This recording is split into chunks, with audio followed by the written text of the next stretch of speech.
യെശയ്യാപ്രവചനം 53 അധ്യായം 6 വാക്യം എല്ലാവരും ശബ്ദം ഉയർത്തി വായിച്ചേ. നാം എല്ലാവരും ആടുകളെ പോലെ തെറ്റിയിരുന്നു, നാം ഓരോരുത്തരും താൻ്റെ വഴിക്ക് തിരിഞ്ഞിരുന്നു. എന്നാൽ യഹോവ നമ്മുടെ എല്ലാവരുടെയും അകൃത്യം അവൻ്റെ മേൽ ചുമത്തി. അതെ, സ്തോത്രം. നാം എല്ലാവരും തെറ്റിപ്പോയിരുന്നു, നാം ഓരോരുത്തരും താൻ്റെ വഴിക്ക് തിരിഞ്ഞിരുന്നു. എന്നാൽ യഹോവ നമ്മുടെ എല്ലാവരുടെയും അകൃത്യം അവൻ്റെ മേൽ ചുമത്തി. സ്തോത്രം. യെശയ്യാപ്രവചനം 53 അധ്യായം വളരെ ഇമ്പോർട്ടൻ്റ് ആയിട്ടുള്ള മെശിഹായെക്കുറിച്ചുള്ളതായ സ്തോത്രം ഒരു പ്രവചന ഗീതമാണ്. കർത്താവ് യേശു ക്രിസ്തുവാണ് മെശിഹ എന്ന് വളരെ കൃത്യമായി യെശയ്യാവ് ക്രൂശിൻ്റെ ചുവട്ടിൽ നിന്ന് എഴുതിയതുപോലെ എഴുതിയിരിക്കുന്നു. ഒരിക്കൽ കൂടെ ഗദശമനിയിൽ നിന്ന് യേശു കർത്താവിനോട് നടന്നു തുടങ്ങി. ഒരിക്കൽ കൂടെ ഗദശമനിയിൽ നിന്ന് യേശു കർത്താവിനോട് നടന്നു തുടങ്ങി, ക്രൂശിൻ്റെ ചുവട്ടിൽ എത്തി എഴുതി തീർത്തതുപോലെ കർത്താവിൻ്റെ പാഷനെ കുറിച്ച്, യേശുവിൻ്റെ കഷ്ടപ്പാടുകളെക്കുറിച്ച് ദീർഘദർശന ആത്മാവിൽ, മീനിങ് പ്രൊഫറ്റിക് സ്പിരിച്വൽ, പ്രവചന ആത്മാവിൽ യെശയ്യാവ് യേശുവിനെ കുറിച്ച് പറയുകയാണ്. അവൻ സമകാലികനല്ലായിരുന്നു. 700 വർഷങ്ങൾക്ക് മുമ്പ്, യേശുവിന് 700 വർഷങ്ങൾക്ക് മുമ്പ് ഒരക്ഷരം പോലും പാഴാകാതെ തെറ്റാതെ വളരെ കൃത്യമായി യെശയ്യാവ് പറയുകയാണ്. അതൊരു 5 സ്റ്റാൻസ സോങ് ആണ്. അതൊരു 5 ചരണമുള്ളതായ ഒരു ഗീതമാണ്. യെശയ്യാപ്രവചനം 52 അധ്യായം 13, 14, 15 ഒന്നാമത്തെ ചരണമാണ്.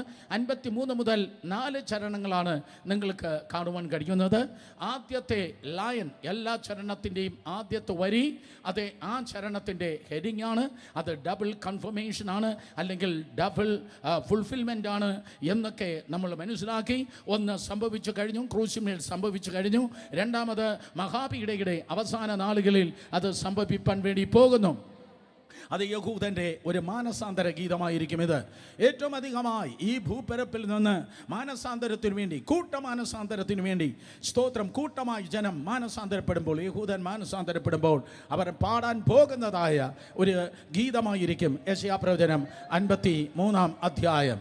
അർത്ഥം, സ്തോത്രം, ഒരു ഗുരുവിലൂടെയോ ഒരു മതസ്ഥാപകരിലൂടെയോ വേറൊരു പ്രവാചകനിലൂടെയോ വേറൊരു അച്ഛനിലൂടെയോ വേറൊരു പാസ്റ്ററിലൂടെയോ വേറൊരു വിശുദ്ധനിലൂടെയോ ദൈവത്തിൻ്റെ സന്നിധിയിൽ എത്തുവാൻ കഴിയത്തില്ല. ദൈവത്തിൻ്റെ പുത്രനായ യേശു കർത്താവിലൂടെ മാത്രമേ കർത്താവിൻ്റെ സന്നിധിയിൽ എത്തുവാൻ കഴിയത്തുള്ളൂ. യോഹന്നാൻ സുവിശേഷം 14 അധ്യായം 6 വാക്യത്തിൽ കള്ളം പറയാത്ത സത്യവാനായ യേശു അതുകൊണ്ടാണ് പറഞ്ഞത്, ഞാൻ തന്നെ വഴിയും സത്യവൻ ജീവനും. അർത്ഥം, ഞാനും മറ്റു പല വഴികളെപ്പോലെ ഒരു വഴി എന്നല്ല പറഞ്ഞത്, ഞാനും പല സത്യങ്ങളെപ്പോലെ വേറൊരു സത്യം എന്നല്ല പറഞ്ഞത്, ഞാനും പല ജീവനെപ്പോലെ വേറൊരു ബ്രാഞ്ച് ഓഫീസ് എന്നല്ല പറഞ്ഞത്. പകരം ഞാൻ തന്നെ സത്യം, ഞാൻ തന്നെ ജീവൻ, ഞാൻ തന്നെ വഴി എന്ന് യേശു കർത്താവ് പറഞ്ഞു. വേറൊരു വഴിയില്ല, വേറൊരു സത്യമില്ല, വേറൊരു ജീവനുമില്ല. കരങ്ങളെ ഉയർത്തി ഹല്ലേലൂയ പറഞ്ഞേ. സ്തോത്രം. 6 വാക്യം നോക്കുമ്പോൾ തിരുവചനം പറയുന്നു, നാം എല്ലാവരും, സ്തോത്രം, ആരെപ്പോലെയായിരുന്നു? 6 വാക്യത്തിൽ തിരുവചനം പറയുന്നു, 6 വാക്യത്തിൽ, സ്തോത്രം, നാം എല്ലാവരും ഓരോരുത്തരും താൻ്റെ വഴിക്ക് തിരിഞ്ഞിരുന്നു, നാം എല്ലാവരും ആടുകളെപ്പോലെ തെറ്റിയിരുന്നു, നാം എല്ലാവരും താൻ്റെ വഴിക്ക് തിരിഞ്ഞിരുന്നു. എന്താണ്, സ്തോത്രം, ഇവിടെ പ്രവാചകൻ അർത്ഥമാക്കുന്നത്? ഇങ്ങനെയാകുന്നതായ ഒരു പ്രത്യേക കാലഘട്ടം ഇസ്രായേലിൻ്റെ ചരിത്രത്തിൽ നിങ്ങൾക്ക് കാണുവാൻ തക്കോണം കഴിയും. സ്തോത്രം. ന്യായാധിപന്മാരുടെ പുസ്തകം 17 അധ്യായം 6 വാക്യം വായിക്കുമ്പോൾ, ന്യായാധിപന്മാർ 17 അധ്യായം 6 വാക്യം വായിക്കുമ്പോൾ, തോന്നിയ നിലവാരത്തിൽ തങ്ങൾക്ക് തോന്നിയതുപോലെ, സ്തോത്രം, നടന്നതായ ഒരു ജനക്കൂട്ടമായിരുന്നു ഇസ്രായേൽ രാജ്യം എന്ന് നിങ്ങൾക്ക് കാണുവാൻ ഗുണം കഴിയും. ഒരു പക്ഷേ അപ്പനും അമ്മയും ഇല്ലാത്തതായ ഒരു വീട്ടിൽ പിള്ളേർ വളർന്നത് എങ്ങനെയായിരിക്കും? അപ്പൻ, സ്തോത്ര, വിദേശത്താണെന്നിരിക്കട്ടെ, അല്ലെങ്കിൽ അമ്മ ഇല്ലെന്നിരിക്കട്ടെ, മാതാപിതാക്കൾ ഇല്ലെങ്കിൽ ആ വീട്ടിലെ പിള്ളേർ എങ്ങനെയായിരിക്കും വളരുന്നത്? അതുകൊണ്ട് ഈ മുന്നിലിരുന്ന് പടം വരയ്ക്കുന്ന എല്ലാ ജൂനിയർ മൈക്കൽ ഏഞ്ചലോമാരും, സ്റ്റോറി എഴുതുന്ന എല്ലാ ലിയോ ടോൾസ്റ്റോയ്മാരും അതേ അനുഗ്രഹമായിരിക്കാൻ, നന്മ പ്രാപിപ്പാൻ, ജീവിതത്തിൽ ഉയർത്തപ്പെടാൻ, മാനിക്കപ്പെടുവാൻ, സ്തോത്രം, അപ്പനെയും അമ്മയും അനുസരിച്ചേ പറ്റത്തുള്ളൂ. മാതാപിതാക്കളെ അനുസരിക്കുമ്പോൾ ദീർഘായുസും കൂടെ ഉണ്ടാകുമെന്നുള്ളത് വാഗ്ദത്തത്തോടു കൂടിയതായ കൽപ്പനയാണ്. ഈ തലമുറ, സ്തോത്രം, റബലിയസ് തലമുറയാകല്, ചോദ്യം ചെയ്യുന്ന തലമുറയാകല്, വിരൽ ചൂണ്ടി സംസാരിക്കുന്ന തലമുറയാകല്. ഈ വിശുദ്ധ പുസ്തകം പറയുന്നു, ഇത് അനുസരണത്തിൻ്റെ തലമുറ തന്നെയാകട്ടെ. യേശു കർത്താവ് അനുസരിച്ചു. യേശു കർത്താവ് പിതാവായ ദൈവത്തിൻ്റെ വചനപ്രകാരം അനുസരിച്ചപ്പോൾ യേശുവിന് വേണ്ടി സ്വർഗം തുറക്കപ്പെട്ടു. സ്വർഗം തുറക്കപ്പെട്ടതുകൊണ്ട് കുരുടന്റെ കണ്ണ് തുറന്നു. സ്വർഗം തുറക്കപ്പെട്ടതുകൊണ്ട് ചെകിടന്റെ ചെവി തുറന്നു. സ്വർഗം തുറക്കപ്പെട്ടതുകൊണ്ട് ഊമന്റെ നാവ് തുറന്നു. സ്വർഗം തുറക്കപ്പെട്ടതുകൊണ്ട് മത്സ്യത്തിന്റെ വായ് തുറന്നപ്പോൾ ചതുദ്രഹ്മ പണം പുറത്തു വന്നു. സ്വർഗം തുറക്കപ്പെട്ടതുകൊണ്ട് ലാസന്റെ കല്ലറ തുറന്നു. അവസാനം യേശുവിന്റെ കല്ലറയും തുറന്നു. ഹല്ലേലൂയ. യുവ സഹോദരങ്ങൾ കേൾക്കണം. നിനക്കായി ബുദ്ധി തുറക്കുവാൻ, വിദ്യാഭ്യാസം തുറക്കുവാൻ, യൂണിവേഴ്സിറ്റികൾ തുറക്കുവാൻ, കോഴ്സുകൾ തുറക്കുവാൻ, അനുഗ്രഹം തുറക്കുവാൻ, അഭിഷേകം തുറക്കുവാൻ, ശുശ്രൂഷ തുറക്കുവാൻ അനുസരിച്ചേ പറ്റത്തുള്ളൂ. ചോദ്യം ചെയ്യാതെ അനുസരിച്ചാട്ടെ. വേദപുസ്തകം അനുസരിക്കുന്നവരുടെ പുസ്തകമാണ്. യേശു കർത്താവ് അനുസരിക്കുന്നവരുടെ ദൈവമാണ്. കേട്ടവരെല്ലാവരും ആമേൻ പറഞ്ഞാട്. സ്തോത്രം. എന്നാൽ ന്യായാധിപന്മാർ 17:6 വായിക്കുമ്പോൾ അക്കാലത്ത് രാജാക്കന്മാർ ഇല്ലായിരുന്നു. ഗിദിയോൻ പറഞ്ഞു, ഞാൻ രാജാവാകുകയില്ല, എൻ്റെ മക്കളും രാജാവാകത്തില്ലെന്ന് ഗിദിയോൻ പറഞ്ഞു. അക്കാലത്ത് ഇസ്രായേലിൽ രാജാവില്ലായിരുന്നു. ഓരോരുത്തൻ ബോധിച്ചതുപോലെ നടന്നു. സ്പിരിച്വൽ അതോറിറ്റി ഇല്ലാതെ, സ്തോത്രം, ദൈവം നിയമിച്ചു ആക്കിയതായ അതേ ഓർഡർ ഇല്ലാതെ, അല്ലെങ്കിൽ ദൈവം നിയമിച്ചാക്കിയതായ ആ ലീഡർഷിപ്പിനെ മാനിക്കാതെ അയാൾ ആര് എന്നുള്ള അതേ തിരുവനന്തപുരം സ്ലാങ്ങിൽ, സ്തോത്രം, അതേ കീഴ്പ്പെടാതെ അനുസരിക്കാതെ ബോധിച്ചതുപോലെ നടന്നു. ആ ജനം ബോധിച്ചതുപോലെ നടന്നപ്പോൾ ചിലപ്പോൾ മിദ്യാന്റെ കയ്യിൽ, ചിലപ്പോൾ ഫെലിസ്ത്യന്റെ കയ്യിൽ, ചിലപ്പോൾ മറ്റ് ഇതര ജാതികളെ കയ്യിൽ ദൈവം, സ്തോത്രം, ആ ജനത്തെ ഏൽപ്പിച്ചു. സഹോദരി സഹോദരന്മാരെ, കുത്തുവിട്ട പുസ്തകം പോലെ തോന്നിയതുപോലെ നടക്കുന്നതല്ല ക്രിസ്തീയ ജീവിതം. ഇത് കെട്ടുറപ്പുള്ളതായ ഒരു പുസ്തകമാണ്. അതുകൊണ്ട് ദൈവത്തിൻ്റെ കൃപയാൽ ഹല്ലേലൂയ റബലിയസ് ആകല്ല്, പകരം ദൈവം നൽകുന്നതായ അനുഭവത്തിൽ, ദൈവം നൽകുന്നതായ അനുഗ്രഹത്തിൽ നടപ്പാൻ താഴ്മയുടെ വിനയത്തോടെ ആയിരിക്കാൻ കർത്താവ് നമുക്ക് കൃപ ചെയ്യുമാറാകട്ടെ. യേശു കർത്താവ്, സ്തോത്രം, ബോധിച്ചതുപോലെ, അല്ലെങ്കിൽ ഇടയനില്ലാത്ത ആടുകളെ പോലെ, ഞാൻ ആവർത്തിക്കുന്നു, ഇടയനില്ലാത്ത ആടുകളെ പോലെ ജനത്തെ കണ്ടിട്ട് അവൻ മനസ്സലിഞ്ഞതായി മത്തായി സുവിശേഷം 9-ാം അധ്യായം 36, 37, 38 വാക്യങ്ങൾ പറയുന്നു.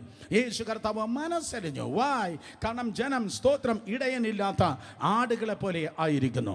സ്തോത്രം. യേശു മനസ്സലിഞ്ഞതായി 7 സന്ദർഭങ്ങൾ സുവിശേഷ ഭാഗങ്ങളിൽ നിങ്ങൾക്ക് കാണുവാൻ കഴിയും. അത് ആരാലും ആദരിക്കപ്പെടാതെ, റിജക്റ്റ് ചെയ്യപ്പെട്ടിരുന്നതായ, തിരസ്കരിക്കപ്പെട്ടതായ കുഷ്ഠരോഗിയെ കണ്ട് കർത്താവ് മനസ്സലിഞ്ഞു. സഹായിക്കാനില്ലാത്ത ജനത്തെ കണ്ടിട്ട് കർത്താവ് ഇതാ മനസ്സലിയുകയാണ്. സ്തോത്രം. ഇടയനില്ലാത്ത ആടുകളെ പോലെ ജനം, സ്തോത്രം, തിരിഞ്ഞിരിക്കുന്നത് കണ്ടപ്പോൾ കർത്താവ്, സ്തോത്രം, ഇതാ മനസ്സലിയുണ്ടായി. അതുകൊണ്ട് സ്തോത്രം, മനസ്സിലാക്കണമേ, അതെ, നിശ്ചയമായി ഒരു ഡിവൈൻ ഓർഡർ നമുക്കുണ്ട്, ഒരു ലീഡർഷിപ്പ് ഉണ്ട്. അതുകൊണ്ട് ഒരിക്കലും, സ്തോത്രം, ആ വേലിക്കെട്ടിൽ നിന്ന് നമ്മൾ ഒരിക്കലും പറഞ്ഞു പോകരുത്. കേട്ടവർ ആമേൻ പറഞ്ഞേ. യെസ്, അത് ദൈവിക നിയമം തന്നെയാണ്. നാമോ, സ്തോത്രം, 6-ാം വാക്യം ഒരിക്കൽ കൂടെ, നാം എല്ലാവരും ആടുകളെ പോലെ തെറ്റിപ്പോയിരുന്നു. പക്ഷെ നമുക്കൊരു ഇടയനുണ്ട്. ഒരു സാധാ ഇടയനല്ല, അവനൊരു നല്ല ഇടയനാണ്. യോഹന്നാൻ 10, അവൻ നല്ല ഇടയനാണ്. കഴിഞ്ഞൊരു സെഷനിൽ ഞാൻ പറഞ്ഞു അവൻ ശ്രേഷ്ഠ ഇടയനാണ്. വീണ്ടും ഞാൻ പറഞ്ഞു അവൻ വലിയ ഇടയനാണ്. അവൻ വലിയ ഇടയനാണ്, അവൻ നല്ല ഇടയനാണ്, അവൻ ശ്രേഷ്ഠ ഇടയനാണ്. How can you say that? അവൻ നല്ല ഇടയനാണ്, വലിയ ഇടയനാണ്, ശ്രേഷ്ഠ ഇടയനാണെന്ന് എങ്ങനെ പറയാൻ കഴിയും? കാരണം നല്ല ഇടയനാണെങ്കിൽ തൻ്റെ ആടുകൾക്ക് വേണ്ടി ജീവനെ കൊടുക്കും. ആടിനെ കൊണ്ട് ജീവിക്കുന്നവൻ്റെ പേരല്ല നല്ല ഇടയൻ. ഒരിക്കൽ കൂടെ എല്ലാ ഞായറാഴ്ച തോറും ആടിനെ കൊണ്ട് ജീവിക്കുന്നവൻ ഇടയനല്ല, പകരം ആടുകൾക്ക് വേണ്ടി ജീവനെ കൊടുക്കുന്നവൻ്റെ പേരാണ് ഇടയൻ. ഹല്ലേലൂയ. ആടുകൾക്ക് വേണ്ടി ജീവനെ കൊടുക്കുന്നവൻ്റെ പേരാണ് ഇടയൻ. മെഗാ ചർച്ചിൻ്റെ മൂവ്മെൻറ്റ് ഇന്ത്യയിൽ ആരംഭിക്കുന്നത് ചെന്നൈയിൽ നിന്നാണ്. വലിയ സഭകളെക്കുറിച്ചുള്ളതായ സ്തോത്ര മൂവ്മെൻറ്റ് ആരംഭിക്കുന്നത് ചെന്നൈയിൽ നിന്നാണ്. ചെന്നൈയിലെ അപ്പോസ്തലിക് ക്രിസ്ത്യൻ അസംബ്ലി, ACA എന്നാണ് ആ സഭയുടെ പേര്. ആ സഭയുടെ സ്ഥാപക നേതാവ്, സ്തോത്രം, അതെ, പാസ്റ്റർ സുന്ദരം എന്ന ദൈവദാസനാണ്. ബിന്ദു ചേച്ചിയൊക്കെ ഞാൻ ഈ പറയുമ്പോൾ സംഭവം 100 കണക്കിന് പ്രാവശ്യം കേട്ടിട്ടുണ്ട്. പാസ്റ്റർ, സ്തോത്രം, സുന്ദരം നമ്മുടെ തൊട്ടടുത്ത ജില്ലയായ കന്യാകുമാരി ജില്ലയിൽ പള്ളിയാടി എന്നറിയപ്പെടുന്നതായ സ്ഥലത്ത് ജനിച്ചു വളർത്തപ്പെട്ട ആളാണ്. കന്യാകുമാരി ജില്ലയിലെ മാർത്താണ്ഡം കഴിഞ്ഞ് പ്രോബ്ലി മാക്സിമം ഒരു 10 കിലോമീറ്റർ അപ്പുറത്ത് പോകുമ്പോൾ പള്ളിയാടി നിങ്ങൾക്ക് കാണുവാൻ കഴിയും. പള്ളിയാടിയിലേക്ക് ഈ അടുത്ത സമയത്ത് ഞാൻ പോയി പ്രസംഗിക്കുകയുണ്ടായി. കരിങ്കലിനടുത്തുള്ളതായ സ്ഥലമാണ് പള്ളിയാടി. ഓൾമോസ്റ്റ് 60 വർഷങ്ങൾക്ക് മുമ്പ് പാസ്റ്റർ സുന്ദരത്തിന് ഒരു വിളിയുണ്ടായി, നീ ചെന്നൈ പട്ടണത്തിലേക്ക് കടന്നു പോകണം. അന്യാരാധന കൊണ്ട് നിറഞ്ഞിരുന്നതായ, ദുർഭൂതങ്ങൾ കാവൽ നിന്ന ഒരു പട്ടണമായിരുന്നു, സ്തോത്രം, ചെന്നൈ പട്ടണം. അവിടെ കടന്നുപോയി ആരംഭ വർഷത്തിൽ ഭയങ്കര യുദ്ധമായിരുന്നു, ഭയങ്കര സ്ട്രഗിളായിരുന്നു. എന്നും രോഗങ്ങൾ, എന്നും പൈശാചിക ഉപദ്രവങ്ങൾ, എന്നും പ്രശ്നങ്ങൾ ഒക്കെ ആയിരുന്നു ആ ദൈവത്തിൻ്റെ ദാസൻ അഭിമുഖീകരിച്ചത്. എല്ലാവരും പറഞ്ഞു, സ്തോത്രം, നീ വിട്ടേച്ചു പോ. തൻ്റെ കുടുംബാംഗങ്ങളെ പറഞ്ഞു, തൻ്റെ ഭാര്യ പറഞ്ഞു. പക്ഷേ ദൈവം മാത്രം പറഞ്ഞില്ല. കമോൺ, ദൈവം മാത്രം പറയാത്തത് കൊണ്ട് താൻ പിടിച്ചു നിന്നു. എല്ലാവരും എതിരെ പറയുമ്പോൾ ചെക്ക് ചെയ്യുക, ദൈവം എന്താണ് പറയുന്നത്. കമോൺ, എന്താ സംഭവിച്ചത്? സ്തോത്രം, 8-10 പേർ ഒരു ദിവസം സ്തോത്രം ആ സഭയിൽ ഇങ്ങനെ കൂടി വരുന്ന സമയത്ത് പെട്ടെന്നൊരു ബ്രേക്ക് ത്രൂ ഉണ്ടായി. ആ ബ്രേക്ക് ത്രൂ 6ഓളം പേർ അന്ന് സ്നാനപ്പെട്ട ദൈവസഭയിൽ കടന്നു വന്നു. അതിൽ ഒരു സഹോദരി അവിടുത്തെ ഉന്നത കുലത്തിൽ, ഉന്നത കുടുംബത്തിൽ ജനിച്ചു വളർത്തപ്പെട്ടവളാണ്. സാധാരണക്കാലത്ത് ഒരാൾ ആ ഒരു സമുദായത്തിൽ നിന്ന് വിശ്വാസത്തിലേക്ക് വരിക എന്ന് പറഞ്ഞാൽ അതിശയിക്കുന്നതായ ഒരു കാര്യമാണ്. പക്ഷേ ദൈവത്തിൻ്റെ ദാസന് ഭയങ്കര സന്തോഷമായിരുന്നു. 3 ദിവസം തിങ്കൾ ചൊവ്വ ബുധൻ 3-ാം സ്വർഗത്തിൽ താമസിക്കുന്ന സന്തോഷമായിരുന്നു അദ്ദേഹത്തിന്. പക്ഷെ വ്യാഴാഴ്ച വൈകുന്നേരമായപ്പോഴേക്കും പെട്ടെന്നൊരു വാർത്ത കടന്നു വരികയാണ്. ഈ കഴിഞ്ഞ ഞായറാഴ്ച സ്നാനപ്പെട്ട, 3 ദിവസം മുമ്പ് സ്നാനപ്പെട്ട ആ ഉന്നത ജാതിയിൽ ജനിച്ചു വളർത്തപ്പെട്ട, ആ വലിയ കുടുംബത്തിൽ ജനിച്ചു വളർത്തപ്പെട്ട അവളിതാ മരിക്കാറായി കിടക്കുകയാണ്.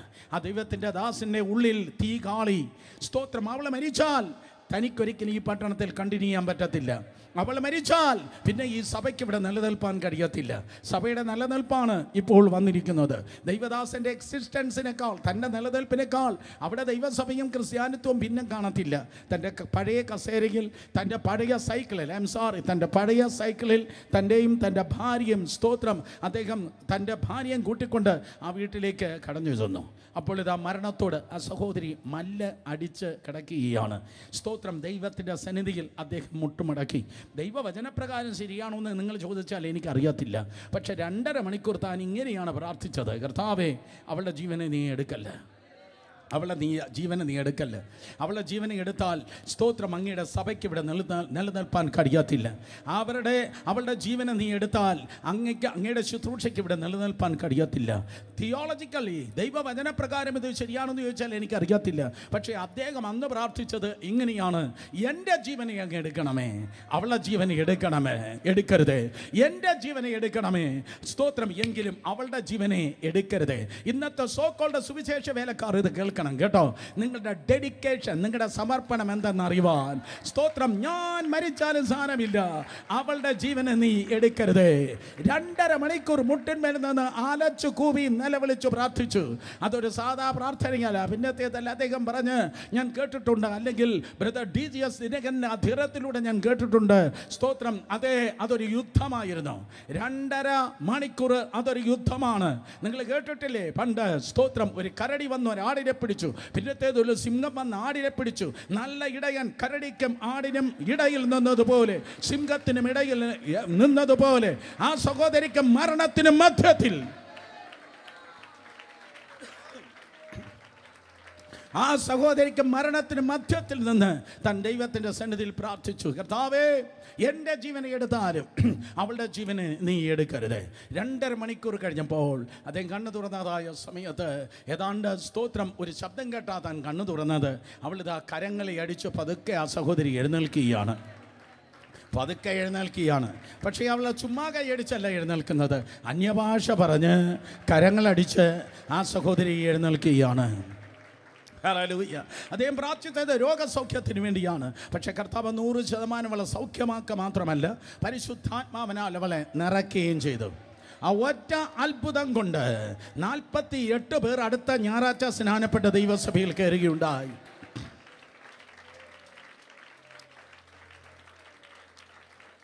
അതുകൊണ്ട് ആടുകൾക്ക് വേണ്ടി ഇടയനെ, സ്തോത്രം, ആടുകൾക്ക് വേണ്ടി ജീവനെ കൊടുക്കുന്നവനാണ് നല്ല ഇടയൻ. അല്ലാതെ ഞായറാഴ്ച തോറും വന്നിട്ട് ആടുകളെ കൊണ്ട് ജീവിക്കുന്നവനല്ല ഇടയൻ. ആടുകൾക്ക് വേണ്ടി ജീവനെ കൊടുക്കുന്ന നല്ല ഇടയൻ, വലിയ ഇടയൻ, ശ്രേഷ്ഠ ഇടയൻ. കേട്ടവർ കരങ്ങൾ ഉയർത്തി ഹല്ലേലൂയ പറഞ്ഞാട്ട്. മോനെ, ഈ മോണിറ്റർ അൽപ്പെടു തന്നാൽ കുറച്ചുകൂടെ നന്നായിരുന്നു. സ്തോത്രം, താങ്ക് യു. തിരുവചനം പറയുന്നു, പ്രിയ സഹോദരി സഹോദരന്മാരെ, നാം എല്ലാവരും ആടുകളെ പോലെ സ്തോത്രം തെറ്റി ചിഹ്നിയവരായിരുന്നു. പക്ഷെ നമ്മെ തേടി ഒരുവൻ കടന്നു വന്നു. ലൂക്കോസ് സുവിശേഷം 15-ാം അധ്യായത്തിൽ 3 ഉപമകൾ കർത്താവ് പറഞ്ഞു. അവസാനം പറഞ്ഞത് 2 പുത്രന്മാരുടെ ഉപമയാണ്. അതിന് തൊട്ട് മുമ്പ് പറഞ്ഞത് 10 ദ്രഹ്മയുടെ ഉപമയാണ്. പക്ഷെ ആരംഭത്തിൽ പറഞ്ഞത് 100 ആടുകളെ ഉപമയാണ്. 99 വിട്ടേച്ച് 1 തേടി കർത്താവ് കടന്നു വന്നു. ഒരിക്കൽ കൂടെ, ആരും മിണ്ടുന്നില്ല. 99 വിട്ടേച്ച് നിന്നെ തേടി അവൻ കടന്നു വന്നു.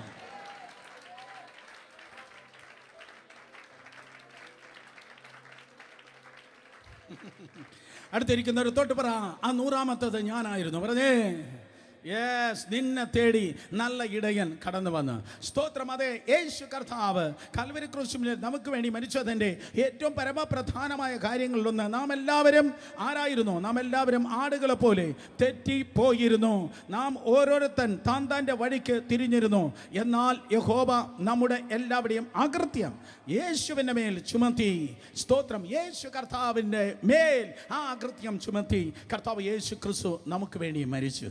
സ്തോത്രം. യേശു കർത്താവ് നമുക്ക് വേണ്ടി മരിച്ചു. കേൾക്കണം, യേശു കർത്താവ് നമുക്ക് വേണ്ടി മരിച്ചത് കൊണ്ട് ഈ ലോകത്തിൽ മാത്രമല്ല ആ ബെനിഫിറ്റ്സ് നമുക്കുണ്ടാകുന്നത്. യേശു തിരുവചന പ്രകാരം മരിച്ചടക്കപ്പെട്ട് ഉയർത്തെഴുന്നേറ്റത് കൊണ്ട് 70 വർഷം അല്ലെങ്കിൽ 80 വർഷം പോട്ടെ, 90 വർഷം നിങ്ങൾ മിണ്ടുന്നില്ല, സന്തോഷമില്ലാത്തത് കൊണ്ടാണ്. 100 വർഷം 120 വർഷം നിങ്ങൾ ജീവിച്ചിരുന്നാലും ക്രൂശിലെ മരണത്തിൻ്റെ നന്മ ഈ ലോകത്തിലെ ജീവിതം കൊണ്ട് തീർന്നു പോകുന്നില്ല.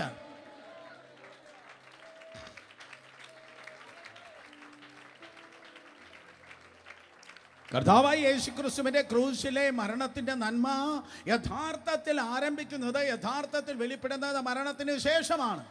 കണക്കത്തുന്ന നരകത്തിൽ, സാത്താനും അവൻ്റെ ദൂതന്മാർക്ക് വേണ്ടി ഒരുക്കിയിരിക്കുന്നതായ നരകത്തിൽ നീ വീഴാതെ മഹത്വത്തിന്റെ തേജസ്സിന്റെ സ്വർഗത്തിലേക്ക് നീ എത്തുന്നത് കർത്താവ് യേശുക്രിസ്തുവിന്റെ ക്രൂശിലെ മരണം നിമിത്തമാണ്. ആമേൻ. സ്വർഗത്തിൽ പോകുമെന്ന് ഉറപ്പുള്ളവരെ കരങ്ങളെ ഉയർത്തിയാണ്. യേസ്, ആ ഉറപ്പ് നമുക്കുണ്ടെങ്കിൽ ദൈവത്തിന് സ്തോത്രം. അതൊരു ആഗ്രഹമാകല്, അതൊരു അവകാശമായി തീരട്ടെ. ഇവിടത്തെ അവസാനത്തെ ശ്വാസം അവിടത്തെ ആദ്യത്തെ ശ്വാസമാകട്ടെ. പേർ വിളിക്കും, നേരം കാണും. ആരുടെ പേരല്ല, എൻ്റെ പേര്. ഒരിക്കൽ കൂടെ, പേർ വിളിക്കും, നേരം കാണും, എൻ പേരും. 2 കാര്യമാണ് നിങ്ങളുടെ മുൻപിലുള്ളത്. ഒന്നുകിൽ കാഹളം ധ്വനിക്കും, നമ്മൾ രൂപാന്തരപ്പെടും. ഇല്ലെങ്കിൽ സ്തോത്രം, അതേ, നമ്മൾ മരിച്ച് അവൻ്റെ സന്നിധിയിലേക്ക് കടന്നു പോകും. സ്തോത്രം. അതില്ലെങ്കിൽ ക്രിസ്തീയ ജീവിതം പാളിപ്പോയി, പരാജയമായി പോയി. ഒന്നുകിൽ കാഹളനാദത്തിങ്കിൽ യേശു കർത്താവ് നമ്മെ ചെറുപ്പാൻ ഇങ്ങോട്ട് വരുന്നു, ഇല്ലെങ്കിൽ മരിച്ചിട്ട് നാം ദൈവത്തിൻ്റെ സന്നിധിയിലേക്ക് കടന്നു പോകുന്നു. സോ അതിൻ്റെ പേരാണ് പ്രത്യാശ. ശബ്ദം ഉയർത്തി ഷൗട്ട് ചെയ്ത് പറഞ്ഞേ, പ്രത്യാശ. ഒരിക്കൽ കൂടെ, പുതിയ നിയമത്തിൽ മാത്രം വെളിപ്പെട്ടതല്ല പ്രത്യാശ. 3 സ്തോത്രം ഭക്തന്മാരെ ഞാൻ പറയട്ടെ. ഇതേ പ്രത്യാശയിൽ ജീവിച്ചിരുന്നതായ പഴയ നിയമത്തിലെ ഭക്തന്മാർ, സ്തോത്രം, അവർക്കുമുണ്ടായിരുന്നു പ്രത്യാശ. സോ മരണത്തിനപ്പുറമുള്ളതായ ജീവിതത്തെക്കുറിച്ച് പുതിയ നിയമത്തിലുള്ളവർക്ക് മാത്രമല്ല പ്രത്യാശ ഉണ്ടായിരുന്നത്, പഴയ നിയമത്തിലുള്ളവർക്കും ഉണ്ടായിരുന്നു. 1 യോബ്, 2 യെശയ്യാവ്, 3 ദാനിയേൽ. യോബിന്റെ പ്രത്യാശ നോക്കിയാട്ടെ. 19-ാം അധ്യായം, യോബിന്റെ പുസ്തകം 19-ാം അധ്യായം 25, 26, 27 വാക്യങ്ങൾ. യോബിന്റെ പുസ്തകം 19-ാം അധ്യായം 25, 26, 27 വായിച്ചാട്ടെ. ശബ്ദമുയർത്തിയ സ്ക്രീനിൽ നോക്കി വായിക്കുക. എന്നെ വീണ്ടെടുക്കുന്നവൻ ജീവിച്ചിരിക്കുന്നു എന്നും അവൻ ഒടുവിൽ പൊടിമേൽ നിൽക്കുമെന്നും ഞാൻ അറിയുന്നു. 26, എൻ്റെ ത്വക്ക് ഇങ്ങനെ നശിച്ച ശേഷം ഞാൻ ദേഹസഹിതനായി ദൈവത്തെ കാണും. ഞാൻ തന്നെ അവനെ കാണും, അന്യനല്ല. എൻ്റെ സ്വന്തം കണ്ണ് അവനെ കാണും. എൻ്റെ അന്തരംഗം എൻ്റെ ഉള്ളിൽ ക്ഷയിച്ചിരിക്കുന്നു. അകത്ത് ബലമില്ലെങ്കിലും 25-ാം വാക്യം, സ്തോത്രം, അതെ, എൻ്റെ വീണ്ടെടുക്കുന്നവൻ ജീവിച്ചിരിക്കുന്നു. യോബിൻ്റെ സ്റ്റോറി നിങ്ങൾ ഒത്തിരി പ്രാവശ്യം കേട്ടിട്ടുണ്ട്, എല്ലാവർക്കും വളരെ നന്നായിട്ട് അറിയാം. നഷ്ടത്തിന്മേൽ നഷ്ടം, കഷ്ടത്തിന്മേൽ കഷ്ടം, നിലവിളിയാണ്, മുറവിളിയാണ്. 10 മക്കളെ ഒരുമിച്ച് അടക്കിയിരിക്കുന്നു. പക്ഷേ ആ നെഗറ്റിവിറ്റിയുടെ ഏറ്റവും പീക്കില് യോബിൻ്റെ സ്റ്റോറിയുടെ ഏറ്റവും വലിയ ടേണിംഗ് പോയിന്റ് ആയിത്തീരുന്നത്, ഞാൻ ആവർത്തിക്കുന്നു, യോബിൻ്റെ പുസ്തകത്തിൻ്റെ ഏറ്റവും വലിയ വഴിത്തിരിവ്, ടേണിംഗ് പോയിന്റ് ആയിത്തീരുന്നത് ഈ ഒറ്റ വാക്യമാണ്. 19-ാം അധ്യായം 25 എന്ന് പറയുന്ന വാക്യമില്ലെങ്കിൽ ഒരുപക്ഷെ അവൻ്റെ ജീവിതം ഒരു സാധാരണ നിലയിൽ ആകുമായിരുന്നു. സാധാരണ നിലയിൽ, തകർച്ചയെ പോകുമെന്ന് ഞാൻ പറയുന്നില്ല, സാധാരണ നിലയിൽ നാട്ടുകാർക്കും ബന്ധുക്കൾക്കും ഒക്കെ ജീവിക്കുന്ന പോലെ സാധാരണ നിലയിൽ. ലേഡീസ് ആൻഡ് ജെന്റിൽമെൻ, ഒരു സാധാരണക്കാരായി ജീവിപ്പാൻ ദൈവം നിങ്ങളെ വിളിച്ചിട്ടേ ഇല്ല. ഒരിക്കൽ കൂടെ, സാധാരണക്കാരായി ജീവിപ്പാൻ ദൈവം നിങ്ങളെ വിളിച്ചിട്ടേ ഇല്ല. നിങ്ങൾ വിശ്വസിച്ചാലും ശരി, ഇല്ലെങ്കിലും ശരി, സാധാരണക്കാരനല്ല നമ്മുടെ ദൈവം. ദൈവം അസാധാരണക്കാരനാണ്. അതുകൊണ്ട് അവൻ്റെ മക്കളും അസാധാരണക്കാരായിരിക്കണം. അർത്ഥം, യോബിന് നഷ്ടപ്പെട്ടത് അതുപോലെ ദൈവം തിരിച്ചു കൊടുത്തിരുന്നെങ്കിൽ സാധാരണയായി. യോബിന് പോയതെല്ലാം അതുപോലെ മടങ്ങി വന്നിരുന്നെങ്കിൽ അതേ സാധാരണ നിലയിലായി. പക്ഷേ തിരുവചനം പറയുന്നു, സ്തോത്രം, എൻ്റെ വീണ്ടെടുപ്പുകാരൻ ജീവിച്ചിരിക്കുന്നു. My redeemer leaves. എൻ്റെ വീണ്ടെടുപ്പുകാരൻ ജീവിച്ചിരിക്കുന്നു. എന്തൊക്കെ എനിക്ക് തകർന്നാലും, എന്തൊക്കെ പ്രശ്നങ്ങൾ വന്നാലും, എത്ര വലിയ വെല്ലുവിളിയുണ്ടെങ്കിലും എൻ്റെ വീണ്ടെടുപ്പുകാരൻ എനിക്കായി ജീവിക്കുന്നു, എനിക്കായി ജീവിക്കുന്നു. ഏതോ കുടുംബങ്ങളോട്, ഏതോ വ്യക്തികളോട് ഇന്ന് രാത്രിയിൽ ഞാൻ പറയുന്നു, നിങ്ങൾക്ക് വെല്ലുവിളി കാണും, പ്രശ്നം കാണും, പ്രയാസം കാണും, പക്ഷേ ഒരുവൻ നിങ്ങൾക്കായി ജീവിക്കുന്നു.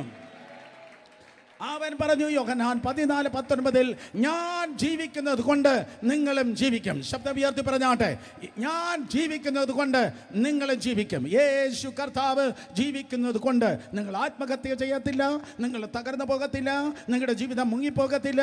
പകരം ദൈവകൃപയാൽ ജയത്തിന്മേൽ ജയമായി ദൈവകൃപയോടെ മാന്യതയോടെ നിങ്ങൾ ജീവിപ്പാൻ പോകുന്നു. സോ യോബിന് ആ പ്രത്യാശയുണ്ട്, ഞാൻ ദേഹസഹിതനായി എൻ്റെ വീണ്ടെടുപ്പുകാരനെ കാണും. He was talking about the eternity. നിത്യതയിൽ ഞാൻ എൻ്റെ കർത്താവിനെ കാണുവാൻ പോകുന്നു. കർത്താവിനെ ഞാൻ കാണുമെന്ന് പറയുന്നവർ കരങ്ങളെ ഉയർത്തിയാട്ടെ. ഹല്ലേലൂയ. കണ്ടിടും പ്രിയനെ ഞാൻ കണ്ടിടും. ബാക്കി പറ, അന്യനല്ല സ്വന്തം കണ്ണാൽ തൻ്റെ മുഖം കണ്ടിടും. ഒരിക്കൽ കൂടെ, കണ്ടിടും പ്രിയ, കണ്ടിടും അന്യനല്ല സ്വന്തം കണ്ണാൽ തൻ്റെ മുഖം കണ്ടിടും. ഒരിക്കൽ കൂടെ, കണ്ടിടും പ്രിയനെ ഞാൻ കണ്ടിടും, അന്യനല്ല സ്വന്തം കണ്ണാൽ തൻ്റെ മുഖം കണ്ടിടും. യെസ്, അത് യോബിൻ്റെ പ്രത്യാശയായിരുന്നു. നമ്പർ 2, യെശയ്യാവ് 26:19 യെശയ്യാവിൻ്റെ പ്രത്യാശ. യെശയ്യാ പ്രവചനം 26 അതിൻ്റെ 19 He was also the man of hope. അവന് താൻ നിത്യതയുടെ പ്രത്യാശയിൽ താനായിരിക്കുന്നു. നോക്കിയേ, നിന്റെ മൃതന്മാർ ജീവിക്കും, എൻ്റെ ശവങ്ങൾ എഴുന്നേൽക്കുക. പൊടിയിൽ കിടക്കുന്നവരെ ഉണർന്ന് ഘോഷിപ്പിൻ. നിന്റെ മഞ്ഞ പ്രഭാതത്തിൽ മഞ്ഞ് പോലെ ഇരിക്കുന്നു. ഭൂമി പ്രേതന്മാരെ പ്രസവിക്കുമല്ലോ. ഫസ്റ്റ് പാർട്ട്, നിന്റെ മൃതന്മാർ ജീവിക്കും, എൻ്റെ ശവങ്ങൾ എഴുന്നേൽക്കും. യെസ്, അത് തന്നെയാണ് 1 കൊരിന്ത്യർ ലേഖനം 15:52 പൗലോസ് അപ്പോസ്തലൻ കൊരിന്ത്യ സഭയോട് പറയുന്നത്. കാഹളം ധ്വനിക്കും, മരിച്ചവർ അക്ഷയരായി ഉയർത്തെഴുന്നേൽക്കും. ഒരിക്കൽ കൂടെ, കാഹളം ധ്വനിക്കും, മരിച്ചവർ അക്ഷയരായി ഉയർത്തെഴുന്നേൽക്കുക. എല്ലാവർക്കും കാണാതെ ഇറങ്ങിയെന്നുള്ള വാക്യം 1 തെസ്സലോനിക്ക ലേഖനം 4:16-17 മിക്കവാറും എല്ലാ ഞായറാഴ്ച കേൾക്കുന്നത്. കർത്താവ് താൻ ഗംഭീരനാദത്തോടും പ്രധാന ദൂതൻ്റെ ശബ്ദത്തോടും ദൈവത്തിൻ്റെ കാഹളധ്വനിയോടും കൂടെ വരും. ക്രിസ്തുവിൽ മരിച്ചവർ ഉയർത്തെഴുന്നേൽക്കും. യെശയ്യാവ് പറയുകയാണ് തൻ്റെ ഹോപ്പിനെ കുറിച്ച്, തൻ്റെ പ്രത്യാശയെക്കുറിച്ച്. നിന്റെ മൃതന്മാർ ജീവിക്കും, എൻ്റെ ശവങ്ങൾ എഴുന്നേൽക്ക്. കരങ്ങൾ ഉയർത്തി ഹല്ലേലൂയ പറഞ്ഞേ. സോ സ്തോത്രം. അതെ, യോബാകട്ടെ, യെശയ്യാവാകട്ടെ, അവരെല്ലാവരും സ്തോത്രം പ്രത്യാശയുടെ ജനമായിരുന്നു. നമ്പർ 3, മൂന്നാമത് ഫേമസ് ആയ വാക്യം, ദാനിയേൽ പ്രവചനം 12-2 ദാനിയേൽ പ്രവചനം 12-2 ലൈഫ് ലോങ് ഭൂരിപക്ഷം സമയത്ത് വെജിറ്റേറിയനായി ജീവിച്ച് മരിച്ച ഒരു മനുഷ്യനായിരുന്നു ദാനിയേൽ. തൻ്റെ ഡെഡിക്കേഷൻ അവണ്ണമായിരുന്നു, തൻ്റെ സമർപ്പണം സ്തോത്രം അങ്ങനെയായിരുന്നു. അവൻ ജീവിച്ചത് ആളിനെ പോലെയല്ല. എത്ര പേർക്ക് ഇതിന് കോംപ്രഹെൻഡ് ചെയ്യാൻ പറ്റുന്നു, സ്തോത്രം പറയാൻ പറ്റുന്നെന്ന് എനിക്കറിയത്തില്ല. അവൻ ജീവിച്ചത് മറ്റൊരാളിനെ പോലെയല്ല. നൂറുകണക്കിനല്ല, ആയിരക്കണക്കിന്, മേ ബി 10,000-കണക്കിന് യഹൂദന്മാർ അവനോടൊപ്പം സ്തോത്രം ബാബേൽ സംസ്ഥാനത്തുണ്ടായിരുന്നു. പക്ഷേ മറ്റുള്ളവരെ പോലെയല്ല അവൻ ജീവിച്ചത്. അവൻ്റെ ആറ്റിറ്റ്യൂഡ് വ്യത്യസ്തമായിരുന്നു. ഞാനിങ്ങനെ പറയട്ടെ, അവൻ്റെ ആറ്റിറ്റ്യൂഡ് വ്യത്യാസമായതുകൊണ്ട് അവൻ്റെ ആൾട്ടിറ്റ്യൂഡും വ്യത്യാസമായിരുന്നു. അതുകൊണ്ട് എൻ്റെ ശുശ്രൂഷ നന്നാക്കണമേ എന്ന് പ്രാർത്ഥിക്കുന്നതിന് മുൻപ് എൻ്റെ ജീവിതം നന്നാക്കണമേ. കാരണം ജീവിതം നന്നാക്കുന്നവന് മാത്രമേ, ബാക്കി പറ, കിട്ടിയില്ല ഒരിക്കൽ കൂടെ, ജീവിതം നന്നാക്കുന്നവന് മാത്രമേ ശുശ്രൂഷ നന്നാക്കാൻ കഴിയത്തുള്ളൂ. സ്തോത്രം. സോ ഈ പുള്ളി ദാനിയേൽ, അവൻ ലൈഫ് ലോങ് വെജിറ്റേറിയൻ ആയിരുന്നു. രാജാവിൻ്റെ ഭോജനം അവന് കഴിച്ചില്ല, ശാഖഭോജനം, ദാറ്റ് മീൻസ് വെജിറ്റേറിയൻ. ചിലർ ജീവിക്കുന്നതേ തിന്നാനാണ്. ഹല്ലേലൂയ. ചിലർ ജീവിക്കുന്നതേ തിന്നാനാണ്. ജഡം തിന്ന് ചിലത് സ്തോത്രം തിന്ന്, അതെ സ്തോത്രം തിന്നങ്ങ് പൊളക്കുകയാണ്. വേറെ ഒരു സ്പീക്കറും പറയത്തില്ല, മക്കളെ ലൈഫ് ലോങ് നീ എന്നെ സഹിച്ചേ പറ്റത്തുള്ളൂ, ഇല്ലെങ്കിൽ എന്നെക്കാൾ ബെറ്റർ ആയിട്ടുള്ള ആരെങ്കിലും കണ്ടിട്ടുണ്ടെങ്കിൽ കൊണ്ടുവന്നാട്ടെ, no problem, I don't have any complaint. പക്ഷേ നീ ജീവിക്കുന്നത് തിന്നാനാകല്, നീ ജീവിക്കുന്നത് യേശുവിന് വേണ്ടിയാകണം. രാജ്യം മുഴുവൻ മാറ്റിയ ഒരുത്തനെ എനിക്കറിയാം. രാജ്യത്തെ മാറ്റിയ രാജ്യത്തെ മാറ്റിയവനായിരുന്നു ഏലിയാവ്. രാജ്യത്തെ മാറ്റി അവൻ്റെ ഊണ് മേശയിൽ, അവൻ്റെ ഊണ് നോക്ക്, രാവിലെ വൈകിട്ട് മാത്രമാണ് അവൻ തിന്നത്. വീട്ടിൽ ആഹാരത്തിന് വേണ്ടി വഴക്കുണ്ടാക്കുന്ന സഹോദരന്മാർ വന്നിട്ടുണ്ട്.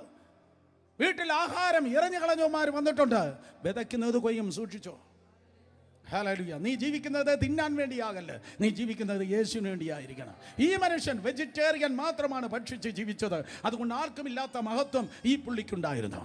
സ്തോത്രം. തന്നെക്കുറിച്ച് പ്രസംഗിക്കാൻ പല സെഷൻ വേണം. അവസാനമായി താൻ മരിക്കുമ്പോൾ നിലത്തിലെ പൊടിയിൽ നിദ്ര കൊള്ളുന്നവരിൽ പലരും, ചിലർ നിത്യജീവനായും ചിലർ ലജ്ജയ്ക്കും നിത്യം നിന്ദയ്ക്കുമായി ഉണരും. 3 തരത്തിലുള്ള ഉയർപ്പിനെ കുറിച്ച് ദാനിയേൽ പറയുകയാണ്. സ്തോത്രം. നിലത്തെ പൊടിയിൽ നിദ്ര കൊള്ളുന്നവരിൽ പലരും, ചിലർ നിത്യജീവനായിട്ട് ചിലർ ലജ്ജയ്ക്കായിട്ട് നിത്യം നിന്ദയ്ക്കായി ഉണരും. That's a sound of hope. അത് പ്രത്യാശയുടെ ശബ്ദമാണ്. സ്തോത്രം. പലരും അതേ കാണാതെ പോയ ആടുകളെ പോലെ തെറ്റിയവരായിരുന്നു നമ്മൾ. പക്ഷെ തെറ്റിപ്പോയ നമ്മെ 2000 വർഷങ്ങൾക്ക് മുമ്പ് യേശു കർത്താവ് ഈ ലോകത്തിലേക്ക് തേടി കടന്നു വന്നു. ഹല്ലേലൂയ. ഈ ലോകത്തിലേക്ക് യേശു കർത്താവ് നമ്മെ തേടി കടന്നു വന്നു. അതിൻ്റെ പേരാണ് സുവിശേഷം. കേട്ടവർ ശക്തിയോടെ ആമേൻ പറഞ്ഞാട്. അതെ, നമ്മെ തേടി കർത്താവ് കടന്നു വന്നു. അതുകൊണ്ട് സ്തോത്രം. ഇനി നമ്മൾ ഇടയൻ ഇല്ലാത്ത ആടുകളെ പോലെയല്ല, പകരം ഇടയൻ ഉള്ളവരായി ദൈവകൃപയാൽ ജീവിക്കുമ്പോൾ ഇയ്യോബിനെ പോലെ, യെശയ്യാവിനെ പോലെ, ദാനിയേലിനെ പോലെ നമുക്ക് മറവാൻ തക്കൊണ്ടും കഴിയും. ഞാൻ മരിച്ചു പൊടിയിൽ കിടന്നാൽ കാഹളം ധരിക്കും, മരിച്ചുവർ ഉയർത്തെഴുന്നേൽക്കും. എല്ലാം ഞാൻ ജീവനോടെ ഇരിക്കുമ്പോൾ ഈ ജനറേഷനിലാണ് കർത്താവ് കടന്നു വരുന്നതെങ്കിൽ ഈ പാറ്റ തിമിർത്തു പെയ്യുന്ന മഴക്കാലത്ത് ഈ പാറ്റ പറന്നു പോകുന്നത് പോലെ, അതേ ബട്ടർഫ്ലൈ പറന്നു പോകുന്നത് പോലെ ഞാനുമിതാ പറന്നു പോകും. 2 കരങ്ങൾ അടിച്ച് വിശ്വസിക്കുന്നവർ ദൈവത്തെ സ്തുതിച്ചേ.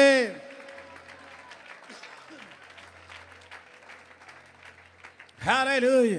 തുടർന്നുള്ള 45 മിനിറ്റിൽ നിർത്താൻ ശ്രമിക്കാം. സ്തോത്രം. 45 മിനിറ്റിൽ അടുത്ത ദൂതിലേക്ക് നമ്മുടെ ശ്രദ്ധയെ തിരിക്കാം. അതെ, അടുത്ത ടൈറ്റിൽ ഇതാണ്: കുഞ്ഞാടിൻ്റെ മൗനം, the silence of the lamp.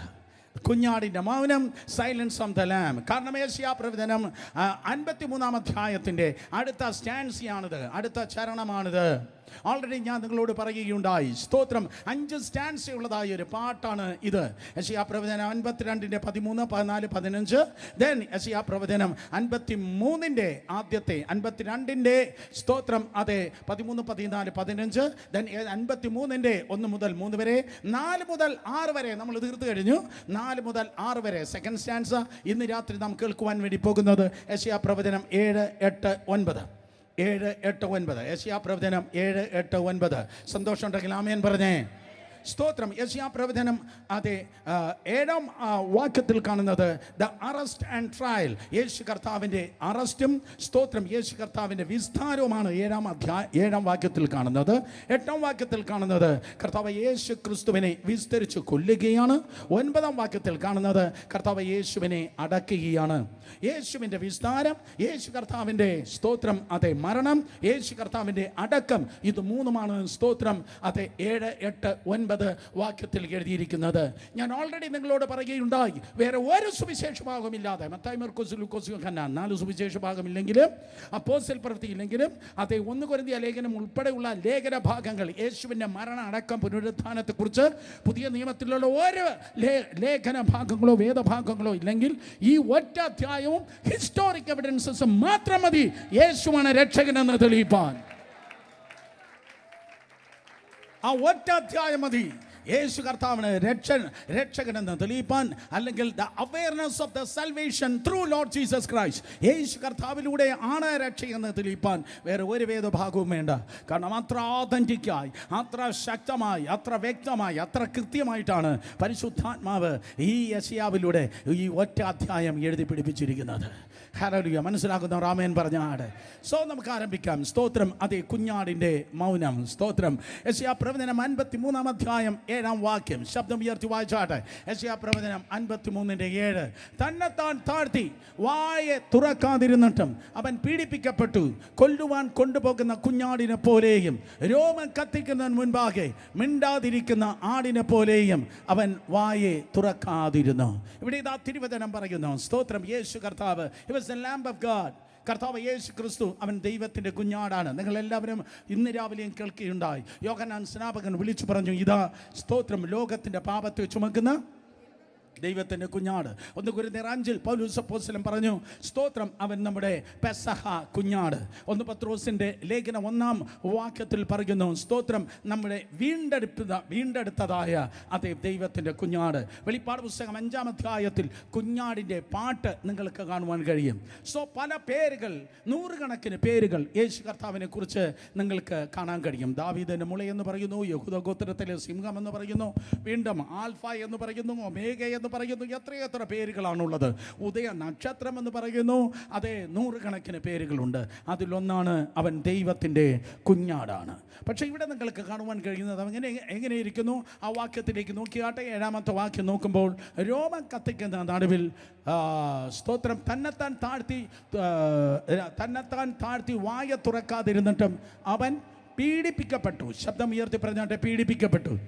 So പീഡിപ്പിക്കപ്പെടുന്നതായ ഒരു കുഞ്ഞാട്, പീഡിപ്പിക്കപ്പെടുന്നതായ ഒരു കുഞ്ഞാട്. സ്തോത്രം, ഈ പീഡിപ്പിക്കപ്പെട്ടു എന്നതിന്, സ്തോത്രം, ഈ പീഡിപ്പിക്കപ്പെട്ടു എന്നതിന് എബ്രായ പദം എഴുതിയിരിക്കുന്നത് നാഗ്യാസ്, NAWGAS, NAW-GAS എബ്രായ പദമാണ് നാഗ്യാസ്. സ്തോത്രം, അത് ടാസ്ക് മാസ്റ്റേഴ്സ് അല്ലെങ്കിൽ സ്തോത്രം, അതെ മോശയുടെ കാലത്ത് ഉണ്ടായിരുന്നല്ലോ. ആരാണ് മോശയുടെ കാലത്ത് ഉണ്ടായിരുന്നതായ പീഡിപ്പിക്കുന്നതായ ആൾക്കാർ? Task masters. സ്തോത്രം, സെയിം വേർഡാണ് അവിടെ ഉപയോഗിച്ചിരിക്കുന്നത്. കൃത്യമായി അറിയണമെങ്കിൽ പുറപ്പാട് പുസ്തകം 3-ാം അധ്യായം അതിൻ്റെ 6, 7, 8 വാക്യങ്ങൾ നിങ്ങൾക്ക് കാണുവാൻ തക്കോണം കഴിയും. സ്തോത്രം, ഊഴിയ വിചാരകന്മാർ. ആരാണ് ഊഴിയ വിചാരകന്മാർ? വായിച്ചിട്ടുള്ളവർ കരങ്ങളെ ഉയർത്തിയാണ്ട്. ഊഴിയ വിചാരകന്മാർ. 7-ാം വാക്യത്തിലേക്ക് നോക്കുക. പുറപ്പാട് 3-ന്റെ 7 വായിക്കുമ്പോൾ, യഹോവ അരുളി ചെയ്തത്, മിസ്രയീമിലുള്ള എൻ്റെ ജനത്തിൻ്റെ കഷ്ടത ഞാൻ കണ്ടു ഊഴിയ വിചാരകന്മാർ നിമിത്തമുള്ള അവരുടെ വിളിയും ഞാൻ കേട്ടു, ഞാൻ അവരുടെ സങ്കടങ്ങൾ അറിയുന്നു. ഊഴിയ വിചാരകന്മാർ. സ്തോത്രം, ഊഴിയ വിചാരന്മാർ, ടാസ്ക് മാസ്റ്റേഴ്സ്. 4-ാമത്തെ ലൈനിൽ നിങ്ങൾക്ക് കാണാൻ കഴിയും, സ്തോത്രം, ടാസ്ക് മാസ്റ്റേഴ്സ്. ഈ ടാസ്ക് മാസ്റ്റേഴ്സ് അല്ലെങ്കിൽ ഊഴിയ വിചാരകന്മാർ എന്ന പദം എബ്രായ പദത്തിൽ എഴുതിയാൽ നാഗ്യാസ് എന്നാണ് എഴുതിയിരിക്കുന്നത്. ഊഴിയ വിചാരകന്മാർ. സോ 4000 വർഷങ്ങൾക്ക് മുമ്പ് 30 ലക്ഷം ജനം, സ്തോത്രം, ഈജിപ്തിൽ അവരിതാ ഊഴിയ വിചാരകന്മാരാൽ അവർ കഷ്ടപ്പെടുകയാണ്. മനസ്സിലായോ? ഊഴിയ വിചാരകന്മാർ ഇസ്രായേൽ ജനം അടിമകളായിരുന്നപ്പോൾ ടാസ്ക് മാസ്റ്റേഴ്സ്, നാഗ്യാസ് അഥവാ ഊഴിയ വിചാരകന്മാരാൽ അവർ കഷ്ടപ്പെടുകയാണ്. പക്ഷെ ഒരു സന്തോഷം എനിക്ക് തോന്നിയത്, യാക്കോബിൻ്റെ കാലത്ത് അവർ അവിടേക്ക് ഇറങ്ങിച്ചെന്നത് ഈ 70 പേരായിട്ടാണ്. 70 പേരായിട്ടാണ്. ആ 70 പേരായിട്ട് അവിടെ ഇറങ്ങിച്ചെന്നു. ഉൽപ്പത്തി പുസ്തകം 70 പേരായി ഇറങ്ങിച്ചെന്നു. പക്ഷെ എത്രത്തോളം ഊഴിയ വിചാരകന്മാർ അവരെ പീഡിപ്പിച്ചോ അത്രത്തോളം അവർ പെരുകി വന്നു. ഹലോ തുള്ളിച്ചാട് ദൈവത്തെ സ്തുതിക്ക്. നിന്നെ ആരെങ്കിലും ഓപ്രസ് ചെയ്യുന്നെങ്കിൽ, നിന്നെ ആരെങ്കിലും പീഡിപ്പിക്കുന്നെങ്കിൽ അത് നിന്റെ വർധനവിന്റെ സീസണാണ്.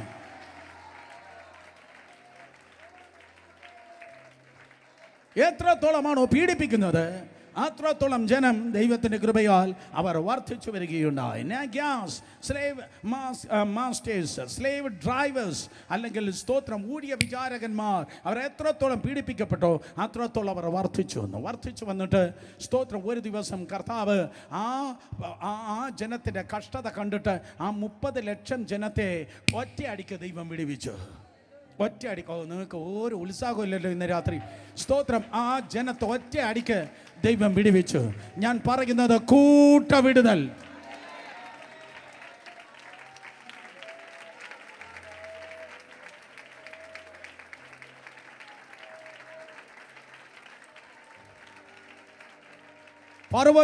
ഫറവോന്റെ സൈന്യത്തിൽ നിന്ന് ഊഴിയ വിചാരകന്മാരിൽ നിന്ന് 30 ലക്ഷം ജനത്തെ കൂട്ടമായി ഒറ്റ രാത്രി കൊണ്ട് വിടുവിപ്പാൻ ദൈവത്തിന് കഴിഞ്ഞുവെങ്കിൽ മന്ത്രവാദ ശക്തികളിൽ നിന്ന്, പൈശാചിക വ്യാപാരങ്ങളിൽ നിന്ന് ലക്ഷക്കണക്കിന് ജനത്തെ ഒറ്റ മീറ്റിങ്ങിന് കൂട്ടവിടുതലായി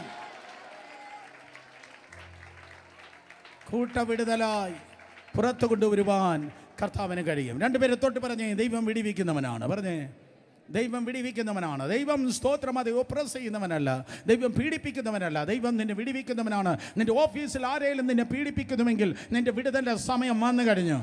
ഈ വെള്ളിയാഴ്ച രാത്രി കർത്താവിൻ്റെ കൃപയാൽ നീ ഇവിടെ ഇരിക്കുമ്പോൾ തന്നെ ദൈവത്തിൻ്റെ ദൂതൻ ആ ഡിപ്പാർട്ട്മെന്റിൽ ഇറങ്ങട്ടെ. നിന്നെ പീഡിപ്പിക്കുന്ന ഏതെങ്കിലും വ്യക്തിത്വം ഉണ്ടെങ്കിൽ ആ മുഖത്തെ കർത്താവ് ഓടിച്ചു കളയുകയാണ്.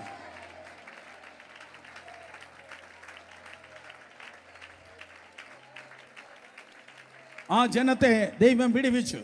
സോ അന്ന് പീഡിപ്പിച്ചവൻ്റെ മുഖത്തെ ഓടിച്ചു കളഞ്ഞ് അവൻ്റെ ചങ്ങളത്തെ തകർത്ത് 30 ലക്ഷം ജനത്തെ കർത്താവ് അന്ന് വിടുവിച്ചു. കേട്ടവർ ആമേൻ പറഞ്ഞാട്ടെ. അടുത്തിരിക്കുന്നവർ തൊട്ട് പറ, ഞാനും വിടുവിക്കപ്പെടുകയാണ്. പറഞ്ഞേ, ഓ യേശുവിൻ്റെ നാമത്തിൽ ആ ഈജിപ്തിൽ നിന്ന്, നിന്റെ ഈജിപ്തിൽ നിന്ന് നീ പുറത്ത് വരികയാണ്. ഇത്രയും ടാസ്ക് വേണമെന്ന് പറയുന്ന നിന്റെ IT ബോസ് ഉണ്ടല്ലോ, ഇത്രയും ടാസ്ക് വേണം, ഇത്ര ടാർഗറ്റ് മീറ്റ് ചെയ്യണമെന്ന് പറയുന്ന നിന്റെ ബോസ് കൊണ്ടല്ലോ, യേശുവിൻ്റെ നാമത്തിൽ എൻ്റെ തമ്പുരാൻ പറയുന്നു, അവൻ്റെ കീശ വലുതാക്കാനല്ല നീ ജീവിക്കുന്നത്, എൻ്റെ കർത്താവിൻ്റെ ബെനിഫിറ്റിനാണ് നീ ജീവിക്കുന്നത്.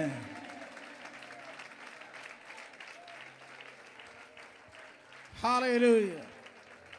സോ അന്ന് 30 ലക്ഷം ജനത്തെ കർത്താവ് വിടുവിച്ച് അവരെ ദൈവകൃപയാൽ കർത്താവ് പുറത്തു കൊണ്ടുവന്നു. സ്തോത്രം. അന്ന് അവരെ വിടുവിച്ചവൻ, അന്ന് ആ പീഡയിൽ നിന്ന് അവരെ വിടുവിച്ചവൻ, ഞാൻ ആവർത്തിക്കുന്നു, ഇസ്രായേലിന് 4000 വർഷങ്ങൾക്ക് പീഡയിൽ നിന്ന് അന്ന് വിടുവിച്ചവൻ ഇന്ന് സ്വയം പീഡ ഏറ്റെടുക്കുകയാണ്. ഹോ, ടു എക്സ്ട്രീം. അന്ന് 30 ലക്ഷം ജനത്തെ അന്ന് വിടുവിച്ചവൻ ഇപ്പോൾ ഇതാ അവൻ പീഡിപ്പിക്കപ്പെടുന്നവരുടെ നടുവിൽ ഒരു കുഞ്ഞാടിനെ പോലെ കർത്താവ് യേശു ക്രിസ്തു അവനായിരിക്കുകയാണ്. അവൻ ഹ്യൂമിലിയേറ്റ് ചെയ്യപ്പെടുകയാണ്. കാര്യം എന്താണെന്നറിയോ? സ്തോത്രം. ഈ യഹൂദന്മാരാൽ മത നേതാക്കന്മാരുടെ നടുവിൽ യെശയ്യാ 53:7 മോനെ ഒരിക്കൽ കൂടെ സ്തോത്രം. അതെ, തന്നെത്താൻ താഴ്ത്തി വായ തുറക്കാതിരുന്നിട്ടും അവൻ പീഡിപ്പിക്കപ്പെട്ടു. കൊല്ലുവാൻ കൊണ്ടുപോകുന്ന കുഞ്ഞാടിനെ പോലെയും രോമം കത്തിക്കുന്ന നടുവിൽ മിണ്ടാതിരിക്കുന്ന ആടിനെ പോലെയും അവൻ വായ തുറക്കാതിരുന്ന. ഇപ്പോൾ സ്തോത്രം, യേശു കർത്താവ് വായ തുറക്കാതിരിക്കുക. കാര്യം എന്താ? 3.5 വർഷക്കാലം കർത്താവ് യേശു ക്രിസ്തു തൻ്റെ പരിശുദ്ധ ശുശ്രൂഷ വേളയിലായിരിക്കുമ്പോൾ അവനെ അറസ്റ്റ് ചെയ്തതായി യഹൂദന്മാർ യേശുവിൻ്റെ അടുക്കലേക്ക് ഉടക്ക് ചോദ്യങ്ങളുമായി കടന്നു വന്നു. അങ്ങനെയുള്ളവരെ കണ്ടിട്ടുണ്ടോ? കുഴയ്ക്കുന്ന ചോദ്യങ്ങളുമായി കടന്നു വരുന്ന ആൾക്കാർ മിക്കവാറും കേരളത്തിൽ ശുശ്രൂഷിക്കുന്ന സമയത്ത് ഈ മീറ്റിംഗ് കഴിഞ്ഞിട്ട് ഞാൻ നിൽക്കാത്തത് കുഴയ്ക്കുന്ന ചോദ്യങ്ങളുമായി കടന്നു വരുന്ന ചില പരീശന്മാരുണ്ട്, ചില കയ്യഫാമാരുണ്ട്. സ്തോത്രം. ചില അങ്ങനെയുള്ള ആൾക്കാരുണ്ട്. സോ അവരുടെ നടുവിൽ നമ്മൾ നിന്ന് എന്തിനാണ് മുറിവേൽക്കുന്നത്? അതുകൊണ്ട് ഏറ്റവും സേഫ്റ്റി എന്ന് പറയുന്നത്, ഏറ്റവും സുരക്ഷിതത്വം എന്ന് പറയുന്നത് അവിടെ മുൻപിൽ നിന്ന് ഓടിപ്പോകുക. ഹല്ലേലൂയ. നിങ്ങളെ കുത്തുന്ന വേലുകളുമായി, നിങ്ങൾക്ക് നേരെ എറിയുന്ന കുന്തങ്ങളുമായി കറങ്ങി നടക്കുന്ന അഭിഷേകം നഷ്ടപ്പെട്ട ശൗലന്മാരുണ്ടെങ്കിൽ അവിടെ മുൻപിൽ നിൽക്കരുത്, ഓടിപ്പോ.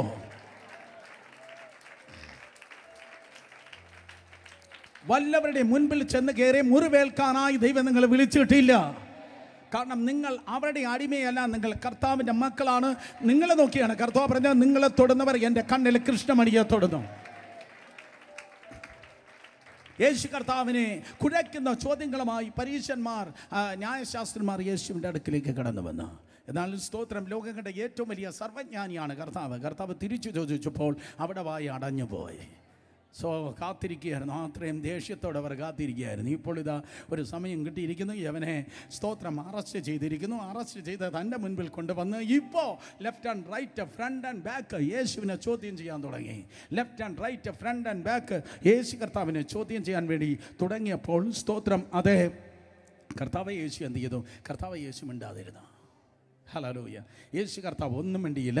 കർത്താവ് എന്ത് ചെയ്തു? കർത്താവ് സ്തോത്രം മിണ്ടാതിരുന്നു. മാത്രമല്ല ആ വേദഭാഗങ്ങൾ നിങ്ങൾ വായിച്ചു വരുമ്പോൾ അവനെ ചോദ്യം ചെയ്തു എന്ന് മാത്രമല്ല നിങ്ങൾക്ക് കാണുവാൻ തക്കോണം കഴിയുന്ന, അവനെ ഹ്യൂമിലിയേറ്റ് ചെയ്തു. അവനെ നാണം കെടുത്തുന്ന രീതിയിലുള്ള സകല പരിപാടിയും അവർ ഒപ്പിച്ചു. എന്നെ കേൾക്കുന്ന സഹോദരി സഹോദരന്മാരെ, മറ്റുള്ളവരെ നിങ്ങളെ നാണം കെടുത്തുമ്പോൾ, മറ്റുള്ളവർ നിങ്ങളെ ഹ്യൂമിലിയേറ്റ് ചെയ്യുമ്പോൾ, കള്ള കഥകൾ പ്രചരിപ്പിക്കുമ്പോൾ മനസ്സിലാക്കുക, നിങ്ങൾ വായ തുറക്കല്ല്. കാരണം നിൻ്റെ എക്സാമ്പിൾ ആ ഫ്രണ്ടിലത്തെ ബിഷപ്പോ പ്രസംഗിക്കുന്ന ഞാനോ വേറെ ഏതെങ്കിലും മെത്രാച്ചനോ അല്ല. വിശ്വാസത്തിൻ്റെ നായകനെ പൂർത്തി വരുത്തുവാനായ സ്വർഗത്തിലെ ദൈവമാണ്. മൗനമായിരിക്കുക. Be silent. Be silent. അടുത്തിരിക്കുന്ന ഒരു തൊട്ട് പറ, സൈലന്റ് നിശബ്ദത എൻ്റെ ആയുധമാണ്. പെട്ടെന്ന് പറഞ്ഞേ. യെസ്, നിശബ്ദത ആയുധമാണ്. സോ പീഡിപ്പിക്കുന്ന നടുവിൽ കർത്താവ് എന്താ ചെയ്തത്? കർത്താവ് സ്തോത്രം സൈലൻ്റ് ആയിരുന്നു. പക്ഷേ ഇവർ ഓൾറെഡി തീരുമാനിച്ചു ഉറച്ചതാണ്, അവനെ കൊന്നേ പറ്റത്തുള്ളൂ. യോഹന്നാൻ സുവിശേഷം 11 അധ്യായം നിങ്ങൾ വായിച്ചു നോക്കുമ്പോൾ ലാസർ ഉയർത്തെഴുന്നേറ്റ് പുറത്തു വന്നു. സ്തോത്രം. അതെ, ലാസർ ഉയർത്ത നാട്ടിൽ ജയത്തിൻ ഘോഷം കേട്ടു. ആ ബഥാന്യ ദേശത്തെ ജയത്തിൻ്റെ ഘോഷം കേട്ടു. നാറ്റം വെച്ച ലാസർ പുറത്തു വന്ന യവർമാർക്ക് മനസ്സിലായി, പരിപാടി പാളിയടാ. നാറ്റം വരച്ച ലാസർ പുറത്തു വന്നു. സോ ഇങ്ങനെയുള്ളതായ 4 അത്ഭുതം കൂടെ ഇനി നടന്നു കഴിഞ്ഞാൽ എല്ലാവരും അവിടെ പിന്നാലെ ആയി പോകും. ഇവിടെ 35,000 പേര് അവന് യൂഷ്വൽ ക്രൗഡാണ്. എന്നാൽ ഇപ്പോൾ സ്തോത്രം എല്ലാവരും അവൻ്റെ പിന്നാലെയായിപ്പോൾ. ഇന്നും അങ്ങനെ ചിന്തിക്കത്തില്ലേ? ഇന്നും അങ്ങനെ ചിന്തിക്കുന്നവരില്ലേ? എല്ലാ പ്ലാറ്റ്ഫോമും ഈ പുള്ളിക്ക് ആയിപ്പോകും, എല്ലാ കോൺഫറൻസും അവൻ്റെ കയ്യിലായിപ്പോകും, എല്ലാ കൺവെൻഷനും അവൻ്റെ കയ്യിലായിപ്പോകുമെന്ന് പറഞ്ഞല്ലേ ചില മാഫിയ ഗ്രൂപ്പുകൾ ഗൂഢാലോചന നടത്തുന്നത്. Exactly same thing. എല്ലാവരും അവൻ്റെ പിന്നാലെ ആയിപ്പോകുമെന്ന് പറഞ്ഞ് അവനെ സ്തോത്രം ട്രാപ്പ് ഒരുക്കി അവനെ അറസ്റ്റ് ചെയ്ത് സ്തോത്രം ഇതാ കൊണ്ടുവന്നിരുത്തിയിരിക്കുകയാണ്. പക്ഷേ സഹോദരി സഹോദരന്മാരെ, വളരെ വ്യക്തമായി ഞാൻ പറയട്ടെ, അവനെ പിടിച്ചതല്ല, അവൻ പിടികൊടുത്തതാണ്.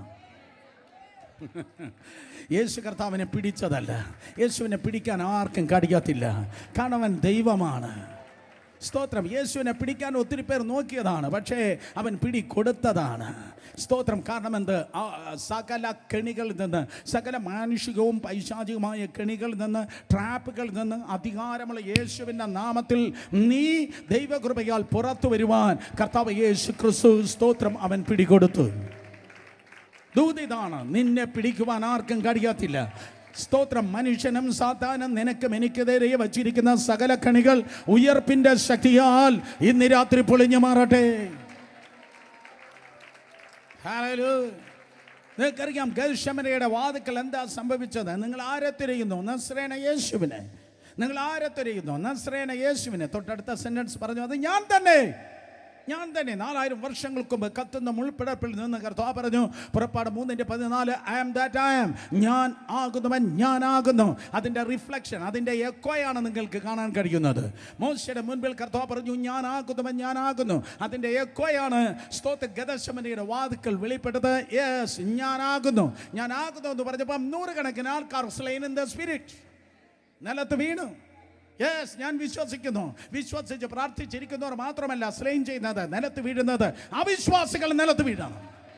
അവൻ്റെ ഭൂതം വിട്ടുപോകണം, അവൻ്റെ കെട്ട് വിട്ടുപോകണം. സോ അത്ര വലിയ പവർ, അത്ര വലിയ പ്രസൻസുമായിട്ടായിരുന്നു യേശു കർത്താവ് നടന്നത്. സ്തോത്രം. നിങ്ങൾ ആരെ തിരയുന്നു? നസ്രേന യേശുവിനെ. അത് ഞാൻ തന്നെ. സ്തോത്രം. പൊടിയും തട്ടി അവർ വന്ന് യേശു കർത്താവിനെ പിടിച്ച് എന്നിട്ട് കയ്യഫാവിൻ്റെ കൊട്ടാരത്തിലേക്ക് കൊണ്ടുപോവുകയാണ്. ഇന്ന് കിദ്രോൻ തോട് കഴിഞ്ഞ് സ്തോത്രം താഴേക്ക് നിങ്ങൾ നോക്കുമ്പോൾ കയ്യഫാവിൻ്റെ കൊട്ടാരം കാണുവാൻ കഴിയും. ആ താഴ്വരയിൽ മോരിയമലയുടെ ഇടത്തെ അറ്റത്ത്, ഒലിമലയിൽ നിന്ന് നോക്കിയാൽ മോരിയമലയുടെ ഇടത്തെ അറ്റത്ത് കയ്യഫാവിൻ്റെ ഒരു സ്തോത്രം കൊട്ടാരമുണ്ട്. ആ കൊട്ടാരത്തിൻ്റെ താഴെ പാകിയിരിക്കുന്നതായ കല്ലുകൾ ഇന്നുമുണ്ട്. കർത്താവിൻ്റെ കാലത്തെയുള്ള കല്ലുകളാണ്. ആ കല്ലുകളിലൂടെയാണ് സ്തോത്രം യേശു കർത്താവിനെ കൊണ്ടുപോയത്. ഒരു 5.5 അടി ഉയരം ഉള്ളതായ ആർച്ചസ് അവിടെ ഉണ്ടായിരുന്നു. ആർച്ച് ഉണ്ടായിരുന്നു. ചില ചരിത്രകാരന്മാർ പറയുന്നു, സ്തോത്രം, അതിലധികം കർത്താവിന് ഉയരമുണ്ടായിരുന്നു പോലും ബൈബിളിൽ ഇല്ല. അതുകൊണ്ട് നിങ്ങൾക്ക് ശടിച്ചു പറവാൻ കഴിയത്തില്ല. സ്തോത്രം. അവിടെ എത്തിയപ്പോൾ അവൻ കുനിഞ്ഞു പോകാൻ സമ്മതിക്കാത്തത് കൊണ്ട് തല ഇടിച്ച് രക്തം സ്തോത്രം തലയിലൂടെ ഓൾറെഡി അത് ഒഴുകുന്നവനായിട്ടാണ് കയ്യഫാവിൻ്റെ അടുക്കലേക്ക് അവൻ എത്തിയത് എന്ന്. സ്തോത്രം. അറസ്റ്റ് ചെയ്യപ്പെട്ടതായ ആ ഫസ്റ്റ് സ്റ്റേജ് മുതൽ തന്നെ കർത്താവിൻ്റെ വ്യഥയും വേദനയും ശാരീരികമായ അനുഭവത്തിൽ, ശാരീരികമായ അവസ്ഥയിൽ സ്തോത്രം അതെ ആരംഭിച്ചു കഴിഞ്ഞു. 80-ാം സങ്കീർത്തനത്തിൽ എഴുതിയിരിക്കുന്നതായ ഒരു പ്രവചന ശബ്ദം അനുസരിച്ച് യേശുവിനെ കൊണ്ടുപോയി കയ്യഫാവിൻ്റെ സ്തോത്രം ജയിലിൽ അവനെ സ്തോത്രം കെട്ടിയിട്ടിരുന്നു. രാത്രി മുഴുവൻ കെട്ടിയിട്ടിരുന്നു. ഈ പഴക്കുല ഇങ്ങനെ കെട്ടിത്തൂക്കിയിട്ടത് കണ്ടിട്ടുള്ളവർ കരങ്ങൾ ഉയർത്തിയാട്ടെ. കടകളിൽ, സ്ഥലങ്ങളിൽ നമ്മളെല്ലാം വീട്. So exactly the same manner കയ്യഫാവിൻ്റെ കൊട്ടാരത്തിൽ ട്രെഞ്ചസ്, ഇടുങ്ങിയ കുഴികളുണ്ട്. ഇടുങ്ങിയ കുഴികളിൽ അറസ്റ്റ് ചെയ്യപ്പെട്ട രാത്രിയിൽ 2 കരങ്ങളെ ഉയരങ്ങളിലേക്ക് കെട്ടി സ്തോത്രം നിലത്ത് തൊടാതെ ആ ചെറിയ കുഴിയിൽ യേശു കർത്താവിനെ കെട്ടിത്തൂക്കി ഇട്ടിരുന്നു. 80-ാം സങ്കീർത്തനത്തിൻ്റെ സ്തോത്രം അതേ പ്രവചന നിവർത്തിക്കായി. രാത്രി ഉറങ്ങിയില്ല. രാത്രി ഉറങ്ങാതെ കരഞ്ഞ ആരെങ്കിലും എന്നെ കേൾക്കുന്നെങ്കിൽ, രാത്രി ഉറങ്ങാതെ ഹോസ്പിറ്റലിൻ്റെ വരാന്തയിലും ഓപ്പറേഷൻ തിയേറ്ററിൻ്റെ വാതിക്കൽ നിന്ന് ആരെങ്കിലും എന്നെ കേൾക്കുന്നെങ്കിൽ, യേശു കർത്താവ് പറയും, മക്കളെ, എനിക്ക് നിൻ്റെ വേദന അറിയാം. ഞാനും ഇതുപോലെ ഉറങ്ങാത്ത ഒരു രാത്രി എനിക്ക് ഓർമ്മയുണ്ട്. കയ്യഫാവിൻ്റെ കൊട്ടാരത്തിൻ്റെ നിലവറയിൽ ആ ഇടുങ്ങിയ കുഴിയിൽ എന്നെയും ഇതുപോലെ കെട്ടിയിട്ടിരുന്നതാണ്. സ്തോത്രം. നിൻ്റെ രാത്രികളെ പകലാക്കാൻ, നിൻ്റെ ലാമെൻറ്റേഷനെ സെലിബ്രേഷൻ ആക്കാൻ യേശു കർത്താവ് ബന്ധിക്കപ്പെട്ട് ആ കുഴിയിൽ സ്തോത്രമനായിരുന്നു. ഹല്ലേലൂയ. അതുകൊണ്ട് സ്തോത്രം, രാത്രിയിൽ നിറഞ്ഞൊഴുകുന്ന കണ്ണുകളുമായി എന്നെ സഹായിക്കാൻ ആരുമില്ലല്ലോ, എന്നെ കാണാൻ ആരുമില്ലല്ലോ എന്ന് ആരെങ്കിലും പറയുന്നെങ്കിൽ ഞാൻ നിങ്ങൾക്കായി ഒരു സ്നേഹിതനെ കൊണ്ടുവന്നിട്ടുണ്ട്. അവൻ അർദ്ധരാത്രിയിലെ സ്നേഹിതനാണ്. ഹല്ലേലൂയ. സ്തോത്രം.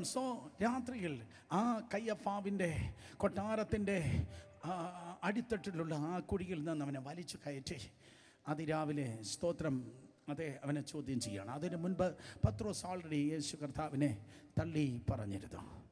എന്നിട്ട് സ്തോത്രം വിസ്താരം ആരംഭിക്കുന്നു. എത്ര കോടതികളിൽ? സ്തോത്രം. എത്ര കോടതികളിൽ? 5 കോടതികളിൽ സ്തോത്രം വിസ്താരം ആരംഭിക്കുകയാണ്. 5 കോടതികൾ 6 പ്രാവശ്യമാണ് യേശു കർത്താവിനെ വിസ്തരിച്ചത്. ഒരിക്കൽ കൂടെ 5 കോടതികളിൽ 6 പ്രാവശ്യമാണ് യേശു കർത്താവിനെ വിസ്തരിച്ചത്. സ്തോത്രം. ഈ 6 വിസ്താരങ്ങൾ 3 മതപരമായ വിസ്താരമായിരുന്നു, 3 സ്തോത്രം സിവിൽ ട്രയൽസ് അഥവാ സ്തോത്രം പൊളിറ്റിക്കൽ ട്രയൽസ് എന്ന് പറയത്തക്ക നിലയിൽ പീലാത്തോസിൻ്റെ നേതൃത്വത്തിൽ അല്ലെങ്കിൽ ഹെരോദാവിൻ്റെ നിർദ്ദേശത്തിൽ ഒക്കെ നടന്നതായ വിസ്താരമാണ്. ഞാൻ എക്സ്പ്ലെയിൻ ചെയ്യട്ടെ. സ്തോത്രം 6 വിസ്താരങ്ങളാണ്. 3 സ്തോത്രം മതപരമായിരുന്നു. 1 അന്നാവിൻ്റെ മുൻപിൽ, 2 സ്തോത്രം ഒന്ന് അന്നാമിൻ്റെ മുൻപിൽ, 2 കയ്യഫാമിൻ്റെ മുൻപിൽ, 3 സെൻഹദ്രീമിൻ്റെ മുൻപിൽ. മതപരമായ സ്തോത്രം വിസ്താരമായിരുന്നു. ഈ വിസ്താരത്തിലൊക്കെ നിങ്ങൾക്ക് കാണുവാൻ തക്കൊണ്ട് കഴിയുന്നത് ഇന്നത്തെ സ്തോത്രം തലക്കെട്ട് പോലെ കുഞ്ഞാടിൻ്റെ മൗനമാണ് നിങ്ങൾക്ക് കാണാൻ കഴിയുന്നത്. ഒരിക്കൽ കൂടെ ഇന്നത്തെ വിസ്താരം പോലെ നിങ്ങൾക്ക് കാണാൻ കഴിയുന്നത്, പറഞ്ഞാട്ടെ ശബ്ദമുയർത്തി, കുഞ്ഞാടിൻ്റെ മൗനം. യേശു കർത്താവ് ആവശ്യമില്ലാതെ സംസാരിച്ചില്ല. ഒരിക്കൽ കൂടെ യേശു കർത്താവ് ആവശ്യമില്ലാതെ സംസാരിച്ചാൽ. കാരണം തിരുവചനം പറയുന്നു, വാക്പെരുപ്പത്തിൽ വ്യർത്ഥതയുണ്ട്. നീ ഓവർ സംസാരിക്കുമ്പോൾ നീ തോൽക്കുന്നു. കാര്യം ദൈവകരത്തിൽ കൊടുത്തു നീ മൗനമായിരിക്കുമ്പോൾ നീ ജയിക്കുന്നു.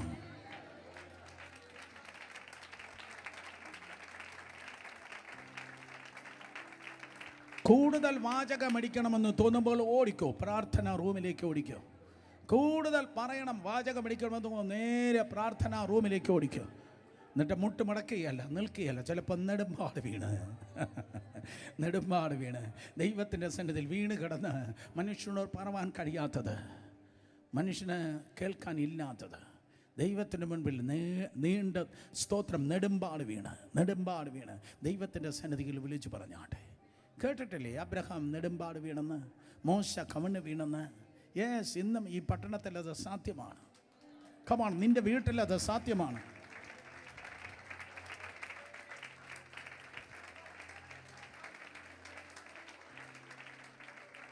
ആരോടും പറവാനില്ലാത്തത്, ആരോടും പറവാൻ കഴിയാത്തത്, ആരും കേൾക്കാനില്ലാത്തത് പെട്ടെന്ന് ചാടി എഴുന്നേൽക്കല്ല. അവിടെ കിട, എൻ്റെ പാദത്തെ കെട്ടിപ്പിടിക്കുക. ഒരു പുതിയ ട്രെൻഡ് ഉണ്ടാകട്ടെ. എൻ്റെ പാദത്തിൽ കെട്ടിപ്പിടിച്ച്, എൻ്റെ പാദത്തെ തെരുതെരെ ചുംബിച്ച് അതിനോട് പറ, കർത്താവേ ബലവാനും ബലഹീനനും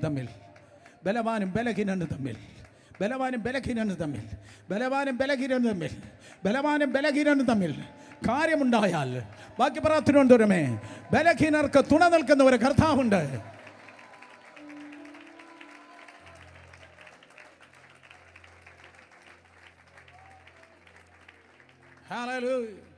ബലഹീനർക്ക് തുണ നിൽക്കുന്ന ഒരു കർത്താവ് ഇറങ്ങി വരണമേ. നിശ്ചയമായി അവൻ ഇറങ്ങി വരും. ഏത് കൊടുങ്കാറ്റിലും ഏത് പെരുങ്കാറ്റിലും നിന്റെ അടുക്കൽ ഇറങ്ങി വരുന്നതായ ഒരു കർത്താവുണ്ട്. ഹല്ലേലൂയ. വേദപുസ്തകം പറയുന്നു, സ്തോത്രം. മിക്കവാറും അവൻ മൗനമായിരുന്നു. കയ്യഫാവിൻ്റെ മുൻപിൽ, അന്നാവിൻ്റെ മുൻപിൽ കർത്താവ് മൗനമായിരുന്നു.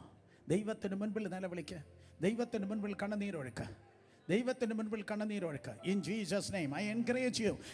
ഇതുപോലെയുള്ള ഹാൻഡ് കർച്ചീഫ് കൊണ്ടല്ല നിങ്ങളുടെ കണ്ണുനീർ ഈ തലമുറയിൽ ഇനിയുള്ള വർഷങ്ങളിൽ നിറയേണ്ടത്, വലിയ ടവലുകൾ കൊണ്ട് നിറച്ചാട്ടെ.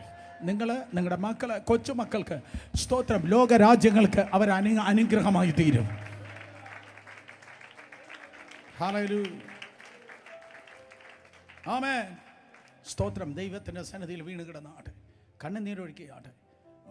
മനുഷ്യൻ്റെ മുൻപിൽ മൗനമായിരുന്നു, ദൈവത്തിൻ്റെ മുൻപിൽ പ്രാർത്ഥനയിൽ വാചാലനായിരുന്നാട്ടെ. അവിടെ നിന്നാണ് നിന്റെ ജയം ആരംഭിക്കുന്നത്. നിന്റെ ജയം ആരംഭിക്കുന്നത് ശമ്പളത്തിൽ നിന്നല്ല, വരുമാനത്തിൽ നിന്നല്ല, പണത്തിൽ നിന്നല്ല, സ്വാധീനത്തിൽ നിന്നല്ല. സ്തോത്രം. നിന്റെ പ്രാർത്ഥനാ മുറിയിൽ നിന്നാണ് നിന്റെ ജയം ആരംഭിക്കുന്നത്.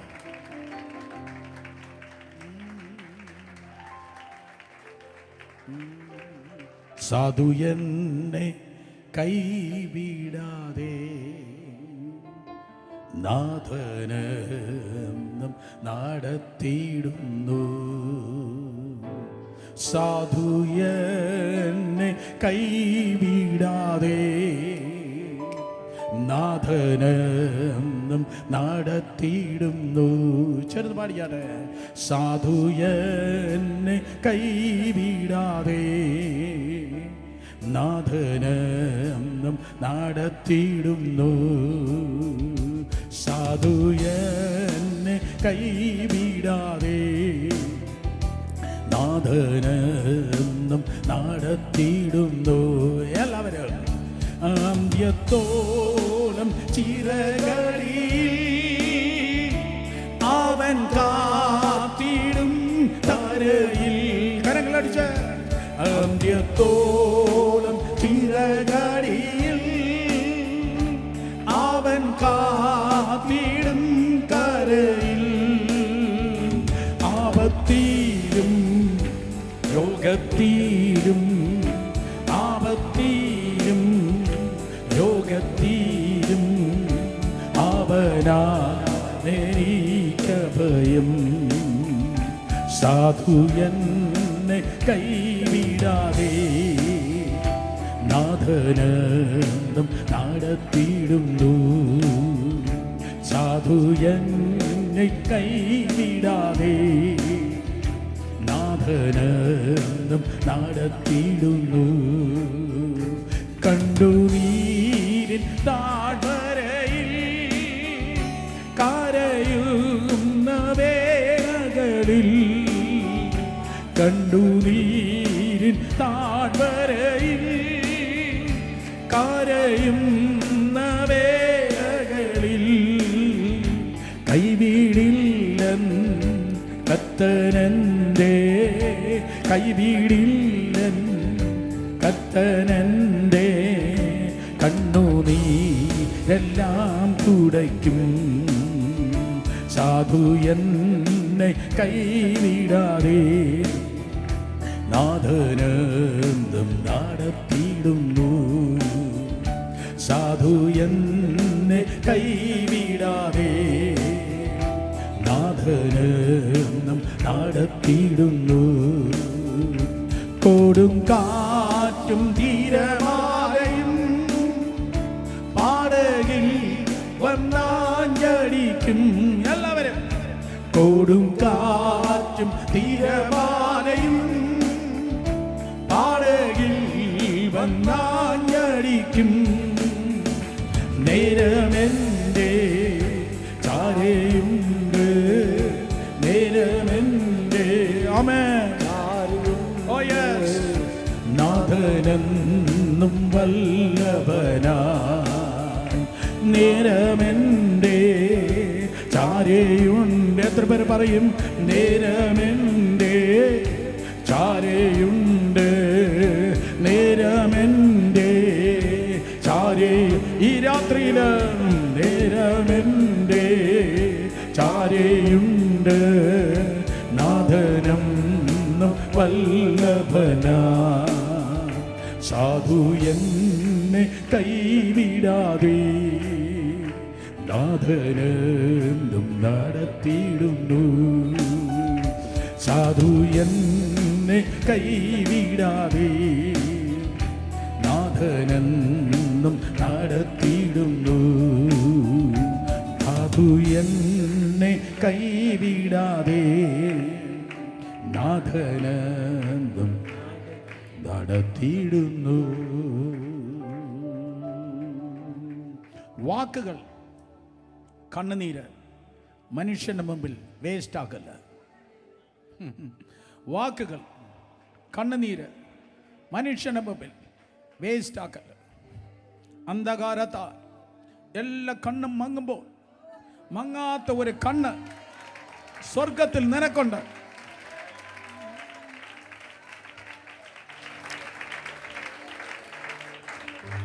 നിന്നെ കേൾക്കുന്ന ഒരു ചെവിയുണ്ട്, നിന്നെ കാണുന്ന ഒരു കണ്ണുണ്ട്. നിന്നെ കേൾക്കുന്ന ഒരു ചെവിയുണ്ട്, നിന്നെ കാണുന്ന ഒരു കണ്ണുണ്ട്.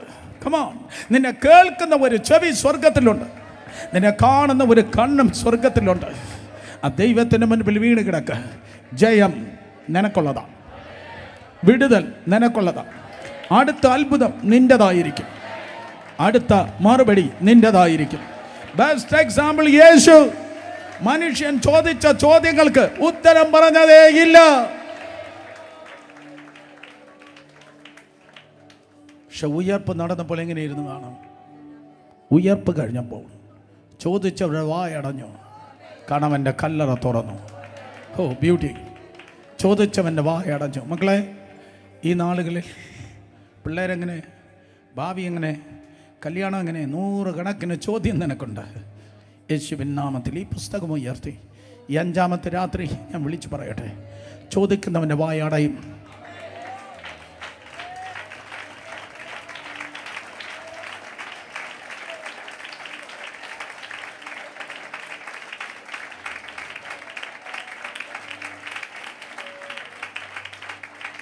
നിനക്ക് ചോദ്യമുണ്ടെങ്കിൽ കർത്താവിന് ഉത്തരമുണ്ട്. ഹല്ലേലൂയ. സോ യേശുവിൽ പാപമില്ല, യേശുവിൽ കുറവില്ല, യേശു കർത്താവിൽ ഷോർട്ട് കമ്മിങ്, കുറവുകളൊന്നുമില്ല. യേശു കർത്താവിൽ അവിശ്വസതയില്ല. 100% ഈ വചനം എങ്ങനെ അനുസരിക്കും? അതിൻ്റെ ടോപ്പായി, ക്ലാസ്സായി കർത്താവ് അനുസരിക്കുകയുണ്ടായി. യേശുവിൽ ചെറിയൊരു പാപം പോലുമില്ല. അങ്ങേറ്റത്തെ അന്നത്തെ ഏറ്റവും വലിയ സ്തോത്രം അതേ കോടതിയായിരുന്നു. അതേ സെൻഹദ്രീൻ സംഘം, മതകോടതി കഴിഞ്ഞാൽ സിവിൽ കോടതിയായിരുന്നു. സ്തോത്രം പീലാത്തോസിൻ്റെ കോടതി. നിങ്ങൾക്കറിയാമോ, 7 പ്രാവശ്യം പീലാത്തോസ് ആവർത്തിച്ചു 7 പ്രാവശ്യം പീലാത്തോസ് പറഞ്ഞു, ഇവനിൽ ഒരു കുറ്റവുമില്ല. എത്ര പേർ കേട്ടിട്ടുണ്ട്? കരങ്ങളെ ഉയർത്തിയാട്ടെ. നോ, പീലാത്തോസ് 7 പ്രാവശ്യം പറഞ്ഞു എന്ന് കേട്ടിട്ടുള്ളവർ കരങ്ങളെ ഉയർത്തിയാട്ടെ. സ്തോത്രം. ഞാൻ ചോദിക്കും, എവിടെയൊക്കെയാണ് പറഞ്ഞതെന്ന്? സ്തോത്രം പറ. പീലാത്തോസ് 7 പ്രാവശ്യമാണ് പറഞ്ഞത്. സ്തോത്രം. ഇവനിൽ ഒരു കുറ്റവുമില്ല. എഴുതിയെടുത്തോ? ഇതുവരെ ഞാൻ പറഞ്ഞിട്ടില്ല. സ്തോത്രം. പിന്നെ ആരിൽ നിന്ന് കേട്ടെന്ന് എനിക്കറിയത്തില്ല. യോഹന്നാൻ സുവിശേഷം 18-ാം അധ്യായം, അല്ലെങ്കിൽ ലൂക്കോസ് സുവിശേഷം 23-ാം അധ്യായം 4-ാം വാക്യം. ലൂക്കോസ് സുവിശേഷം 23-ാം അധ്യായം 4-ാം വാക്യം. ഒന്നാമതായി പീലാത്തോസ് പറഞ്ഞു. ലൂക്കോസ് സുവിശേഷം 23-ാം അധ്യായം 4-ാം വാക്യം. ഒന്നാമത് പീലാത്തോസ് പറയുകയാണ്. പീലാത്തോസ് മഹാപുരോഹിതന്മാരോടും പുരുഷാരത്തോടും, ഞാൻ ഈ മനുഷ്യനിൽ കുറ്റമൊന്നും കാണുന്നില്ല. ഒന്നാമത്തെ റെഫറൻസാണ്. ഞാൻ ഈ മനുഷ്യനിൽ കുറ്റമൊന്നും കാണുന്നില്ല. എഗെയിൻ ലൂക്കോസ് വിശേഷം 23-ാം അധ്യായം 6 മുതൽ 15 വരെയുള്ള വാക്യങ്ങൾ വായിക്കുമ്പോൾ സ്തോത്രം, പീലാത്തോസ് രണ്ടാമതായി ഇത് കേട്ടിട്ട് ഈ മനുഷ്യൻ ഗലീലക്കാരനോ എന്ന് പീലാത്തോസ് ചോദിച്ചു. സ്തോത്രം. ഹെരോദാവിൻ്റെ അധികാരത്തിൽ ഉൾപ്പെട്ടവനെന്നറിഞ്ഞ് അന്ന് യെരൂശലേമിൽ വന്നു പാർക്കുന്ന ഹെരോദാവിൻ്റെ അടുക്കൽ അവനെ അയച്ചു. കാരണം അവൻ ഗലീലക്കാരനാണ്. സ്തോത്രം. ഹെരോദാവ് അവനെ ഇതാ ക്രോസ് ക്വസ്റ്റ്യൻ ചെയ്തു. താഴേക്ക് 9-ാമത്തെ വാക്യം 10-ാമത്തെ വാക്യം. വളരെ കാലമായി ഹെരോദാവ് യേശു കർത്താവിനെ കാണുവാൻ വേണ്ടി ആഗ്രഹിച്ചു. നോക്കിയ ഒരു ദൂത് കൂടെ ഞാൻ പറഞ്ഞു പോട്ടെ, ഒരു സ്തോത്രം റെവലേഷൻ കൂടെ പറഞ്ഞു പോട്ടെ. അപ്പോൾ ഹെരോദാവ് യേശുവിനെ കാണുവാൻ വേണ്ടി വളരെ ആഗ്രഹിച്ചു. കാരണം യേശു വലിയ അത്ഭുതങ്ങൾ ചെയ്യുന്നു എന്ന് ഹെരോദാവ് കേട്ടു. യേശു ഒരു അത്ഭുതം ചെയ്യുന്നത് കാണാൻ ഹെരോദാവ് വല്ലാതെ ആഗ്രഹിച്ചു. ഒരു ചരിത്രം പറയുന്നത്, ഒരു ഫ്ലവർ വൈസ് എടുത്ത് അവൻ നിലത്തിട്ട് പൊട്ടിച്ചു എന്നാണ്. എന്നിട്ട് യേശുവിനോട് ആവശ്യപ്പെട്ടു, സ്തോത്രം, ഇതിനെ ഒന്ന് റീമേക്ക് ചെയ്തതാ, അങ്ങനെയാണെങ്കിൽ ഞാൻ നിന്നെ വെറുതെ അയക്കാം. എന്നാൽ യേശു അത്ഭുതത്തിൻ്റെ ശക്തി പ്രാപിച്ചത്, അല്ലെങ്കിൽ യേശു നമ്മുടെ ഭാഷയിൽ പറഞ്ഞാൽ യേശു അഭിഷിക്തനായത് തനിക്ക് ചെത്താനല്ല, ജനത്തിൻ്റെ വിടുതലിനാണ്. ഒരു അഭിഷിക്തനായ ദൈവദാസൻ, സുവിശേഷകൻ, പാസ്റ്റർ ദൈവത്തിൻ്റെ ആത്മാവിൽ നിറഞ്ഞ് കൃപയും കൃപാവരവും പ്രാപിക്കുന്നത് അവൻ ബാബ ആകാൻ വേണ്ടിയല്ല, ജനത്തിൻ്റെ കണ്ണുനീർ തുടയ്ക്കുവാൻ വേണ്ടിയാണ്. സോ അങ്ങനെയായിരുന്നെങ്കിൽ ഹെരോദാവിൻ്റെ മുൻപിൽ യേശു കർത്താവ് സ്തോത്രം അന്തരീക്ഷത്തിൽ നിന്ന് അടുത്ത ഫ്ലവർ വൈസ് എടുത്ത് സ്തോത്രം അവന് കൊടുത്ത് കർത്താവ് രക്ഷപ്പെടുമായിരുന്നു. എന്നാൽ യേശു വന്നത് സ്വയം രക്ഷ പ്രാപിക്കാനല്ല, നിന്നെ രക്ഷിക്കാൻ വേണ്ടിയാണ്. സ്തോത്രം. താഴേക്ക് നിങ്ങൾ വായിക്കുമ്പോൾ അതേ തിരുവചനം പറയുന്നു, 16:6 മുതൽ 15 വരെയുള്ള 23-ന്റെ 14 ഈ മനുഷ്യൻ ജനത്തെ മത്സരിപ്പിക്കുന്നു എന്ന് പറഞ്ഞ് നിങ്ങളവനെ എൻ്റെ അടുക്കൽ കൊണ്ടുവന്നല്ലോ. ഞാനോ നിങ്ങളെ മുൻപാകെ വിസ്തരിച്ചിട്ട് നിങ്ങൾ ചുമത്തിയ കുറ്റം ഒന്നും ഇവനിൽ കണ്ടില്ല. ആര് പറയുന്നു? ഹെരോദാവ് പറയുന്നു. നേരത്തെ പിലാത്തോസ് പറഞ്ഞു, ഇപ്പോൾ ഹെരോദാവ് പറയുന്നു ഇവനിൽ ഒരു കുറ്റവും ഞാൻ കാണുന്നില്ല. എഗെയിൻ ലൂക്കോസ് 23:22 നോക്കിയാട്ടെ. ലൂക്കോസ് 23:22 അവൻ മൂന്നാമതും അവരോട് അവൻ ചെയ്ത ദോഷം എന്ത്? മരണയോഗ്യമായത് ഒന്നും അവനിൽ കണ്ടില്ല, അതുകൊണ്ട് ഞാൻ അവനെ അടുപ്പിച്ചിട്ടയക്കും. മൂന്നാമത്തെ പ്രാവശ്യം പിലാത്തോസ് പറയുകയാണ്, സ്തോത്രം, അതെ, അവനിൽ മരണയോഗ്യമായ ഒന്നും അവനിൽ കണ്ടില്ല. സ്തോത്രം. സിവിൽ കോടതികൾ പറയുക അവന് മരണ അയോഗ്യമായ ഒന്നും കാണുന്നില്ല. വീണ്ടും മത്തായി സുവിശേഷം 27:24, മത്തായി സുവിശേഷം 27:24 ആരവാരം അധികമല്ല ആകുന്നതല്ലാതെ ഒന്നും സാധിക്കുന്നില്ല എന്ന് പിലാത്തോസ് കണ്ടിട്ട് വെള്ളമെടുത്ത് പുരുഷാരം കാണുകെ കൈ കഴുകി, ഈ നീതിമാന്റെ രക്തത്തിൽ എനിക്ക് കുറ്റമില്ല, നിങ്ങൾ തന്നെ നോക്കിക്കൊള്ളുവിനെന്ന് പറഞ്ഞു. സോ അവൻ പറയുന്നു ഇവൻ നീതിമാൻ. ശബ്ദം ഉയർത്തി പറഞ്ഞാട്ടെ. യേശുവിനെ പിലാത്തോസ് വിളിച്ചത് എന്താണ്? ഒരിക്കൽ കൂടെ ശബ്ദം ഉയർത്തി പറഞ്ഞ എന്താണ്? സ്തോത്രം. യോഹന്നാൻ സുവിശേഷം 19:4 സ്തോത്രം അഞ്ചാമതായി പറയുന്നു, ഇവനിൽ ഒരു കുറ്റവും ഞാൻ കാണുന്നില്ല. സ്തോത്രം. പീലാത്തോസ് പിന്നെയും പുറത്തു വന്ന് ഞാൻ അവനിൽ ഒരു കുറ്റവും കാണുന്നില്ല. 6-ാം വാക്യം 19:6 യോഹന്നാൻ സുവിശേഷം 19-ാം അധ്യായം 6-ാം വാക്യം. മഹാപുരോഹിതന്മാരും സേവകരും അവനെ കണ്ടപ്പോൾ ക്രൂശിക്കാൻ നാത്ത് വിളിച്ചു. പീലാത്തോസ് അവരോട്, നിങ്ങൾ അവനെ കൊണ്ടുപോയി ക്രൂശിപ്പിൻ, ഞാനോ അവനിൽ ഒരു കുറ്റവും കാണുന്നില്ല. യോഹന്നാൻ സുവിശേഷം 19-ാം അധ്യായം 7 മുതൽ 12 വരെയുള്ള വാക്യങ്ങൾ നിങ്ങൾ വായിക്കുമ്പോൾ വീണ്ടും അവസാനമായി സ്തോത്രം അതേ തിരുവചനം പറയുന്നു. 7-ാമത്തെ പ്രാവശ്യം പിലാത്തോസ് പറഞ്ഞു, യേശു കർത്താവിൽ ഒരു കുറ്റവുമില്ല. 7 റെഫറൻസസ് ആണ്. എനിക്ക് നേരമില്ലാത്തത് നമുക്ക് പെട്ടെന്ന് പറഞ്ഞു പോകാം. 7 പ്രാവശ്യമാണ് സ്തോത്രം തലങ്ങും വിലങ്ങും വിസ്തരിച്ചതായ അതേ സ്തോത്രം യേശുവിനെ നോക്കി അതേ സ്തോത്രം കോടതി പറഞ്ഞത് അവനിൽ ഒരു കുറ്റവുമില്ല. അവൻ പാപമൊഴിക്ക് നമുക്ക് തുല്യമായി സകലത്തിലും പരീക്ഷിക്കപ്പെട്ടവനാണ്. യേശു കർത്താവ് വിശുദ്ധനാണ്, അവൻ നീതിമാനാണ്. സ്തോത്രം. എന്നാൽ അവൻ മരണം ഏറ്റെടുത്തു. കാരണം എന്ത്? മത്തായി സുവിശേഷം 10-ാം അധ്യായം 17-18 വാക്യത്തിൽ യേശു കർത്താവ് പറഞ്ഞു, ഞാൻ വോളണ്ടറിലി മരിക്കാൻ വേണ്ടി വന്നതാണ്.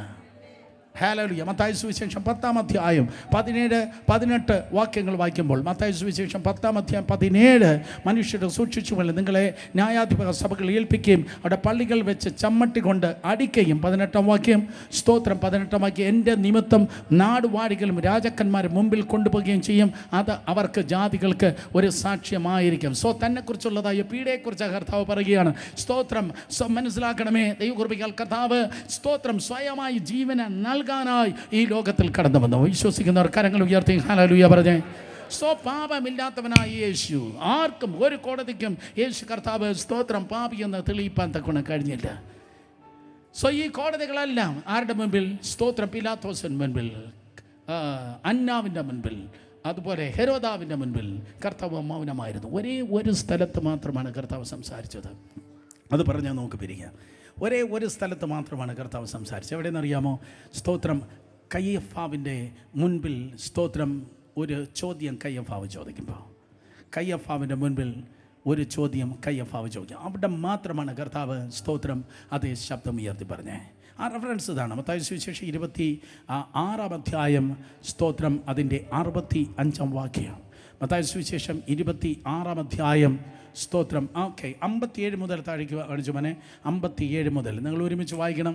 57 മുതൽ മത്തായി സുവിശേഷം 26:57 മുതൽ ശബ്ദം ഉയർത്തി വായിച്ച്. യേശുവിനെ പിടിച്ചവരോ മഹാപുരോഹിതനായ കയ്യഫാവിയുടെ അടുക്കൽ ശാസ്ത്രിമാരും പുരോഹിതന്മാരും ഒന്നിച്ച് കൂടിയിരുന്നിടത്ത് അവനെ കൊണ്ടുപോയി അടുത്ത്. എന്നാൽ പത്രോസ് ദൂരമേ മഹാപുരോഹിതൻ്റെ അരമനയോളം പിഞ്ചെന്നു. അകത്ത് കടന്ന അവസാനം കാണുവാൻ സേവകരോടുകൂടെ ഇരുന്നു. പിന്നെ മഹാപുരോഹിതന്മാരും ന്യായവിധ സംഘം ഒക്കെയും യേശുവിനെ കൊല്ലേണ്ടതിന് അവൻ്റെ നേരെ കള്ളസാക്ഷ്യം അന്വേഷിച്ചു. കള്ളസാക്ഷികൾ പലരും വന്നിട്ടും പറ്റിയില്ല. ഒടുവിൽ 2-3 പ്രവന്ന് ദൈവമന്ദിരം പൊളിച്ച് 3 ദിവസം കൊണ്ട് വീണ്ടും പണിവാൻ എനിക്ക് കഴിയുമെന്ന് ഇവൻ പറഞ്ഞു എന്ന് ബോധിപ്പിച്ചു. മഹാപുരോഹിതൻ എഴുന്നേറ്റ് അവനോട്, നീ ഒരു ഉത്തരവും പറയുന്നില്ലയോ? ഇവർ നിൻ്റെ നേരെ സാക്ഷ്യം പറയുന്നത് എന്ത് എന്ന് ചോദിച്ചു. 63-ാം വാക്യം. യേശുവോ മിണ്ടാതിരുന്നു. മഹാപുരോഹിതൻ പിന്നെയും അവനോട്, ദിസ് ഈസ് ഇമ്പോർട്ടൻറ്റ്, ഇത് ശബ്ദം ഉയർത്തി വായിച്ചാട്ടെ, നീ ദൈവപുത്രനായ ക്രിസ്തുവോ പറക എന്ന് ഞാൻ ജീവനുള്ള ദൈവത്തെ കൊണ്ട് നിന്നോട് ആണയിട്ട് ചോദിക്കുന്നുവെന്ന് പറഞ്ഞ്. വളരെ ശ്രദ്ധിക്കുക, ഞാൻ ടീച്ച് ചെയ്യാനാണ് വന്നത്, പ്രീച്ച് ചെയ്യാനല്ല. ശ്രദ്ധിക്കുക. സ്തോത്രം. ജീവനുള്ള ദൈവത്തെ പുത്രനെ കൊണ്ട്, ജീവനുള്ള ദൈവത്തെ കൊണ്ട് ഞാൻ ആണയിട്ട് ചോദിക്കുന്നു.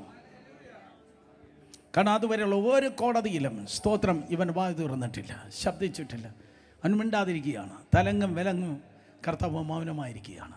ഞാൻ വീണ്ടും പറയട്ടെ, സ്തോത്രം. എന്താണ് അതിൻ്റെ റീസൺ എന്ന് പറയുന്നത്? സ്തോത്രം, ദ സൈലൻസ് ഓഫ് ദ ലാം, കുഞ്ഞാടിൻ്റെ മൗനം.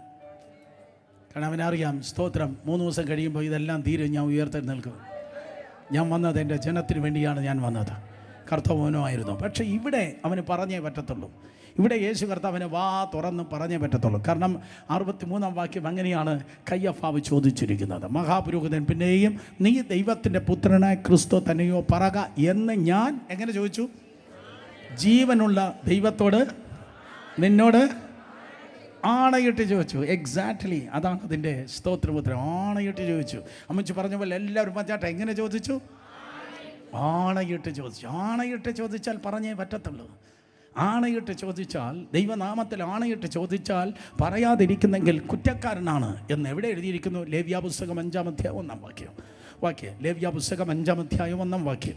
ലേവ്യാപുസ്തകം 5-ാം അധ്യായം 1-ാം വാക്യത്തിൽ ദൈവത്തെ കൊണ്ട് ആണയിട്ട് ആരാണോ ചോദിക്കുന്നത് അവിടെ ഉത്തരം പറഞ്ഞിരിക്കണം. ഉത്തരം പറഞ്ഞില്ലെങ്കിൽ കുറ്റം, സ്തോത്രം, പറയാത്തവൻ്റെ മേൽ ഇരിക്കും. ലേവ്യ 5:1 എന്നാ പറയുന്നത്?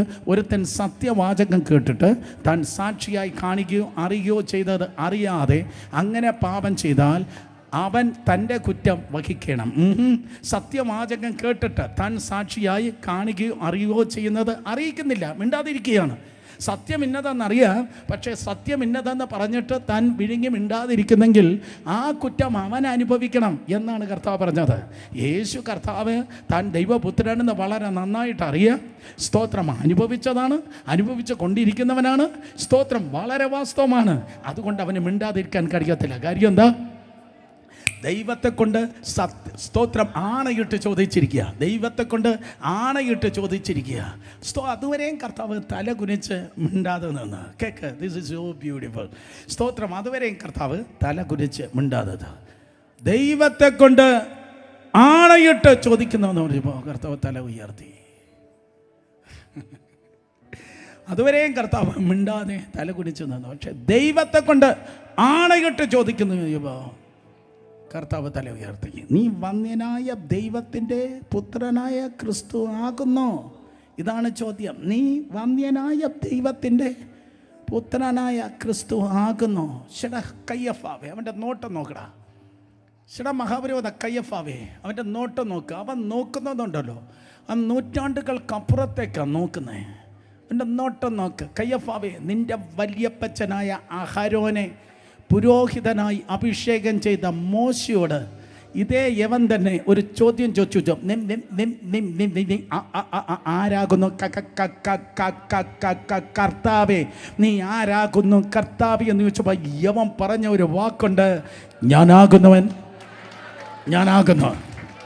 യെസ്, വന്യനായ ദൈവത്തിൻ്റെ പുത്രൻ നീ ആകുന്നു എന്ന് ചോദിച്ചപ്പോൾ പണ്ട് മോശ ചോദിച്ചതാണ്. സ്തോത്രം. ലേവ്യ ഗോത്രക്കാരനായ മോശ ചോദിച്ചത്, നീ ആരാകുന്നു കർത്താവേ?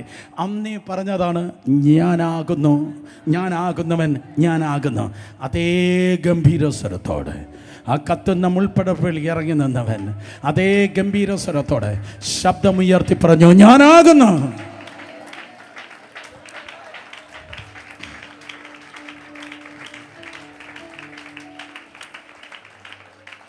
കയ്യഫാവിൻ്റെ കൊട്ടാരത്തിൻ്റെ ചുവരിൽ ആ ശബ്ദം തട്ടി ഇങ്ങനെ പ്രകമ്പനം കൊണ്ട് കാണും.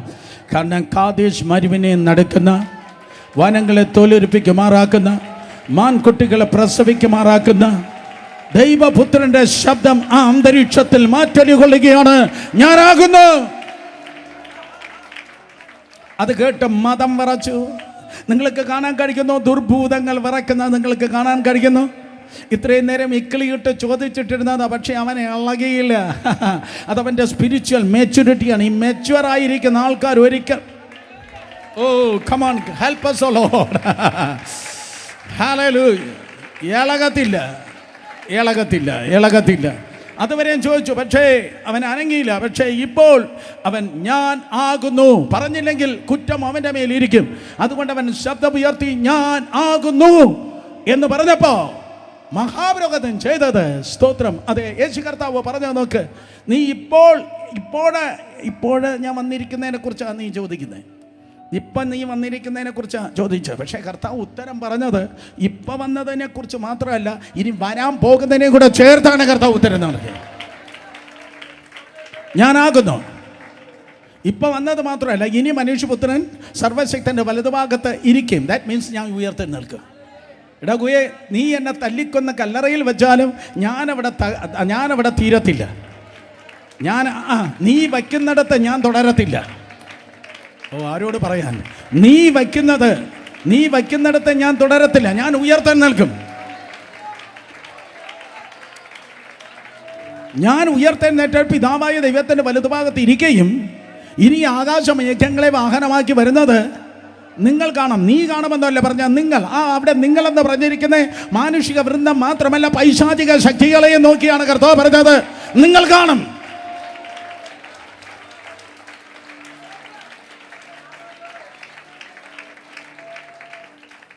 സോ അത് കേട്ടപ്പോൾ ഞാൻ ദൈവത്തിൻ്റെ പുത്രനാകുന്നു എന്ന് കേട്ടപ്പോൾ 65-ാം വാക്യത്തിൽ മഹാപുരോഹിതൻ്റെ ദേഷ്യം വർദ്ധിച്ചു. ചിലത് കേട്ടാൽ ചിലരുടെ നിയന്ത്രണം നഷ്ടപ്പെടും. കമാൺ, ചിലത് കേട്ടാൽ ചിലർക്ക് കോപം പെട്ടെന്ന് വരും. സ്തോത്രം. അവിടെ ഒരു കണ്ടീഷനുണ്ട്. മഹാപുരോഹിതനായ, സ്തോത്രം, അഹരോൻ്റെ 2 പിള്ളേര് ഒരു ദിവസം മരിച്ചുപോയി. മഹാപുരോഹിതനായ അഹരോൻ്റെ പിള്ളേര്, സ്തോത്രം, ഒരു ദിവസം മരിച്ചുപോയ നാദാബും ബാക്കി പറ അബീഹൂബും, സ്തോത്രം, മരിച്ചപ്പോൾ മോശ അവനെ നോക്കി പറഞ്ഞ ശക്തമായ ഒരു താക്കീതായിരുന്നു, ഒരു കാരണവശാലും നീ വസ്ത്രം കീറല്ല. മഹാപുരോഹിതൻ്റെ യൂണിഫോം നീ ഒരിക്കലും കീറല്ല. കാര്യം മഹാപുരോഹിതൻ്റെ വസ്ത്രത്തെ നീ കീറിയാൽ അന്ന് പൗരോഹിത്യം അവസാനിക്കുകയാണ്. അർത്ഥം, സ്തോത്രം, ആത്മസംയമനം ഉള്ളവനായിരിക്കുക, ഇല്ലെങ്കിൽ ദൈവം നിന്നിൽ നിന്ന് അതിനെ കീറിക്കളയുക. സ്തോത്രം. അതുകൊണ്ട് അഹരോൻ തൻ്റെ മഹാപുരോഹിതൻ്റെ വസ്ത്രം കീറിയില്ല. അതെ, നിങ്ങൾക്ക് സ്തോത്രം ലേവ്യ പുസ്തകത്തിൽ നിങ്ങൾക്ക് കാണുവാൻ ഗുണം കഴിയും. സ്തോത്ര സംഖ്യാപുസ്തകത്തിൽ കാണാൻ കഴിയും 16-ാം അധ്യായത്തിൽ മധ്യവും. സ്തോത്രം. അതെ, അഹരോൻ തൻ്റെ പൗരോഹിത്യ വസ്ത്രത്തെ അവൻ കീറിയില്ല. അഹരോൻ തൻ്റെ പൗരോഹിത്യ വസ്ത്രം കീറിയില്ല. പക്ഷേ ഇവിടെ സംഭവിച്ചത് 65-ാം വാക്യത്തിൽ, ഉടനെ മഹാപുരോഹിതൻ തൻ്റെ വസ്ത്രം കീറി. സ്തോത്രം. കയ്യഫാവ് തൻ്റെ വസ്ത്രം കീറി. ആരുടെ മുൻപിൽ വെച്ച്? യേശുവിൻ്റെ മുൻപിൽ വെച്ച്. ആരാണോ വസ്ത്രം കീറലെന്ന് പറഞ്ഞത്, അവൻ്റെ മുൻപിൽ വെച്ച് വസ്ത്രം കീറി. റെഫറൻസ് ഞാൻ പറഞ്ഞു തരാം. ലേവ്യ പുസ്തകം 10-ാം അധ്യായം 6-7 വാക്യങ്ങൾ. ലേവ്യ 10:6-7 കർത്താവ് അനോയിന്റിങ്ങിൻ്റെ അല്ലെങ്കിൽ പൗരോഹിത്യ ശുശ്രൂഷയുടെ കണ്ടീഷനെ കുറിച്ച് പറഞ്ഞപ്പോൾ പറഞ്ഞു, പൗരോഹിത്യ വസ്ത്രം ഒരിക്കലും നിങ്ങൾ കീറാൻ പാടില്ല. നിങ്ങൾ പുരോഹിതനാണെങ്കിലും, പ്രത്യേകിച്ച് മഹാപുരോഹിതനാണെങ്കിൽ, ഈ പൗരോഹിത്യ വസ്ത്രം നീ ഒരിക്കലും കീറല്ല. മാത്രമല്ല, നിന്റെ തലമുടി നീ പിച്ച് ചിന്തരുത്. ശവത്താൽ നീ അശുദ്ധമാകല്ല. കുറഞ്ഞത് 3 കണ്ടീഷനാണ് പറഞ്ഞത്. ശവത്താൽ നീ അശുദ്ധമാകല്, അതേ, തലമുടി പിച്ച് ചിന്തര്, പൗരോഹിത്യ വസ്ത്രം, സ്തോത്രം, നിങ്ങൾ കീറാൻ പാടില്ല.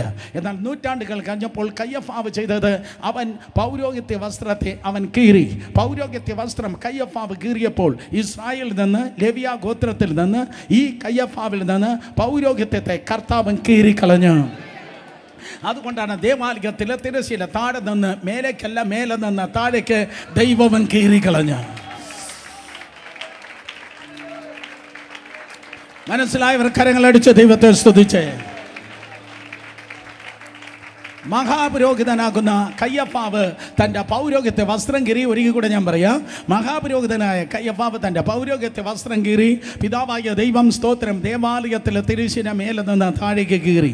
സ്തോത്രം. അന്ന് വരെയും ലേവ്യ ഗോത്രത്തിന് ഇസ്രായേലിന് മാത്രം അവകാശമായിരുന്നതായ ആ പൗരോഹിത്യത്തെ കർത്താവ് കീറിക്കളഞ്ഞിട്ട് യേശു കർത്താവിനെ ശ്രേഷ്ഠ മഹാപുരോഹിതനായി അവരോധിക്കുകയുണ്ടായി.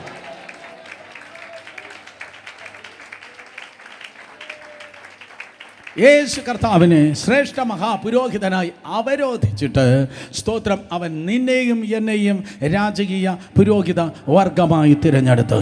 കേട്ടവർ 2 കരങ്ങളെ ഉയർത്തി ശക്തിയോടെ ഹല്ലേലൂയ.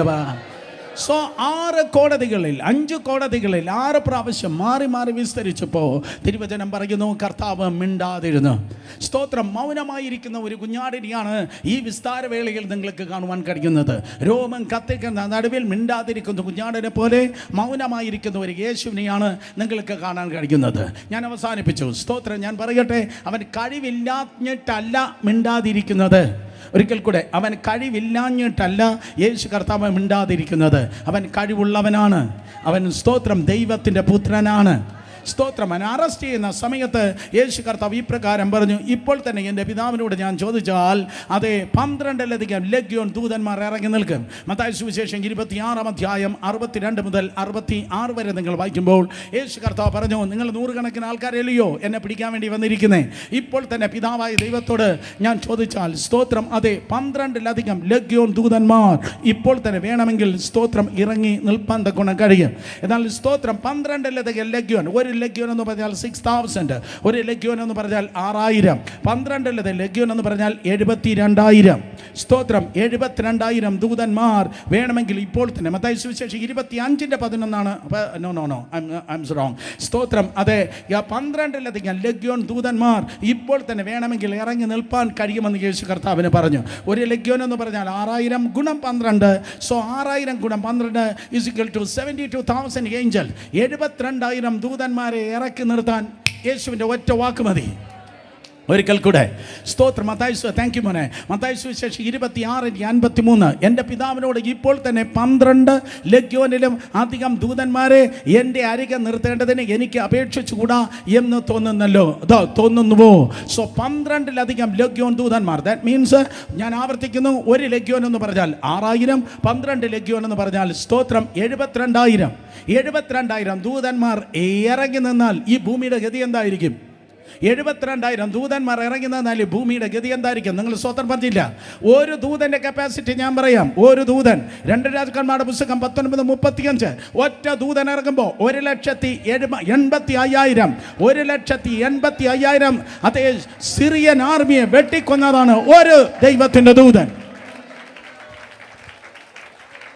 സെൻഖരീബ എന്നറിയപ്പെടുന്ന സിറിയൻ രാജാവിൻ്റെ സൈന്യത്തിൻ്റെ സ്തോത്രം 1,85,000 എണ്ണത്തിന് ഒറ്റ രാത്രി കൊണ്ട് വെട്ടി നശിപ്പിപ്പാൻ ഒരു ദൂതന് കഴിവുള്ളായിരുന്നു. ഇന്ന് രാത്രി സന്തോഷത്തോടെ അതേ തല ഉയർത്തി നോക്കിയിരുന്നാട്ടെ. നിങ്ങളോട് കൂടെ ഉള്ളത് എത്രയെന്നറിയോ? ഏറ്റവും കുറഞ്ഞ 2 ദൂതന്മാരാണ്.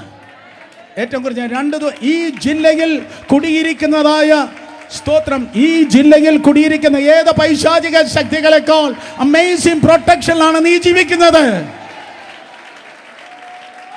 കൈയടിക്കുന്നെങ്കിൽ നേരെ കരങ്ങളടിച്ചേ. നിന്റെ വശത്ത് 1000 പേരും നിന്റെ വലതുവശത്ത് 10,000 പേരും വീഴും, എങ്കിലും അവയ്ക്കും നിന്നോട് അടുത്തു വരുവാൻ കഴിയത്തില്ല. അത്ര ശക്തന്മാരൊക്കെ ദൂതന്മാരാണ് ദൈവത്തിന്റെ കൃപയാൽ നിന്നെ പ്രൊട്ടക്ട് ചെയ്യുന്നത്. സോ ഒരു ദൂതൻ 1,85,000 സൈന്യത്തെ അറ്റ് എ ടൈം സ്ലോട്ടർ ചെയ്യുവാൻ, കൊന്നുകളവാൻ ഒരു ദൂതന് കഴിയും. അങ്ങനെയെങ്കിൽ സ്തോത്രം അതെ 72,000 ദൂതന്മാർ ഇറങ്ങി പൊരുതിയാൽ ഈ ലോകത്തിൽ, ഈ ഭൂമിയിൽ ഒരു രാജാവും കാണത്തില്ല, ഒരു സൈന്യവും കാണത്തില്ല. 2000 വർഷങ്ങൾക്കും അന്ന് അത്രയും ദൂതന്മാർ ഇറങ്ങി പൊരുതിയിരുന്നു എങ്കിൽ ഒരു രാജാവും കാണത്തില്ലായിരുന്നു, ഒരു സൈന്യം കാണത്തില്ലായിരുന്നു. യേശു കർത്താവിന് രാജാവായി സിംഹാസനം കിട്ടുമായിരുന്നു. എന്നാൽ യേശു ഈ ലോകത്തിലേക്ക് വന്നത് തന്നെ രക്ഷിക്കാനല്ല. യേശു ഈ ലോകത്തിലേക്ക് വന്നത് തൻ്റെ കസേര ഉറപ്പിക്കാനല്ല.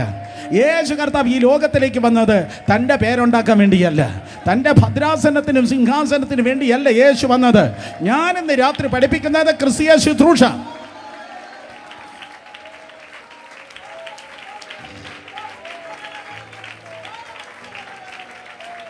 ഞാനിന്ന് രാത്രി പഠിപ്പിക്കുന്നത് ക്രിസ്തീയ ജീവിതം. ഞാനിന്ന് രാത്രി പഠിപ്പിക്കുന്നത് യേശുവിൻ്റെ സ്വഭാവം. യേശു വന്നത് തനിക്ക് വേണ്ടിയല്ല, തൻ്റെ സിംഹാസനം ഉറപ്പിക്കാനല്ല യേശു വന്നത്. യേശു കർത്താവ് വന്നത് സ്തോത്രം തന്നെ വലിയവനാക്കാൻ വേണ്ടിയല്ല. ഈ കാലഘട്ടത്തിന് ഏറ്റവും വലിയ മൂല്യച്യുതി എന്ന് പറയുന്നത് പട്ടണത്തിൽ ഏറ്റവും വലിയ ദൈവദാസൻ നീ ആയിരിക്കും.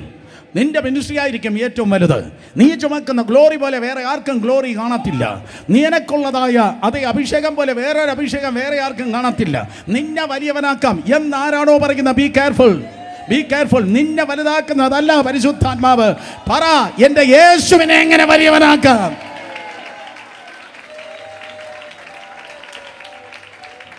എൻ്റെ യേശുവിൻ്റെ നാമത്തെ എങ്ങനെ മഹത്വപ്പെടുത്താം? യേശു കർത്താവിനെ എങ്ങനെ 10 ആത്മാക്കളുടെ ചെവിയിൽ വേഗത്തിൽ എത്തിക്കാം?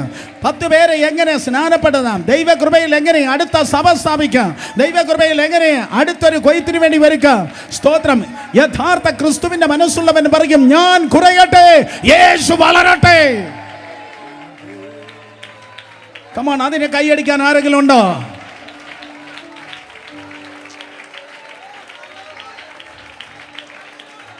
കർത്താവായ യേശു ക്രിസ്തു 2000 വർഷങ്ങൾക്ക് മുമ്പ് അറസ്റ്റ് തുടങ്ങി, കോടതി വഴി കയറി ഇറങ്ങുമ്പോൾ ഗെത്സമനെ തുടങ്ങി ഹന്നാവിൻ്റെ അടുക്കലേക്ക്, കയ്യഫാവിൻ്റെ അടുക്കലേക്ക്, പിലാത്തോസിൻ്റെ അടുക്കലേക്ക്, പിന്നെ അത് കഴിഞ്ഞിട്ട് സ്തോത്രം ഹെരോദാവിൻ്റെ അടുക്കലേക്ക്, വീണ്ടും പിലാത്തോസിൻ്റെ അടുക്കലേക്ക്. ഞാൻ ഒരിക്കൽ കൂടെ പറയാം, ഗെത്സമനയിൽ നിന്ന് അറസ്റ്റ് ചെയ്ത് ആദ്യം ഹന്നാവിൻ്റെ അടുക്കലേക്ക്, പിന്നെ കയ്യഫാവിൻ്റെ അടുക്കലേക്ക്, പിന്നെ സെൻഗദരീൻ സംഘത്തിൻ്റെ അടുക്കലേക്ക്, പിന്നെ അത് കഴിഞ്ഞ് പിലാത്തോസിൻ്റെ അടുക്കലേക്ക്, പിന്നെ ഹെരോദാവിൻ്റെ അടുക്കലേക്ക്, ഹെരോദാവിൻ്റെ അടുക്കൽ നിന്ന് വീണ്ടും സ്തോത്രം പിലാത്തോസിൻ്റെ അടുക്കലേക്ക്.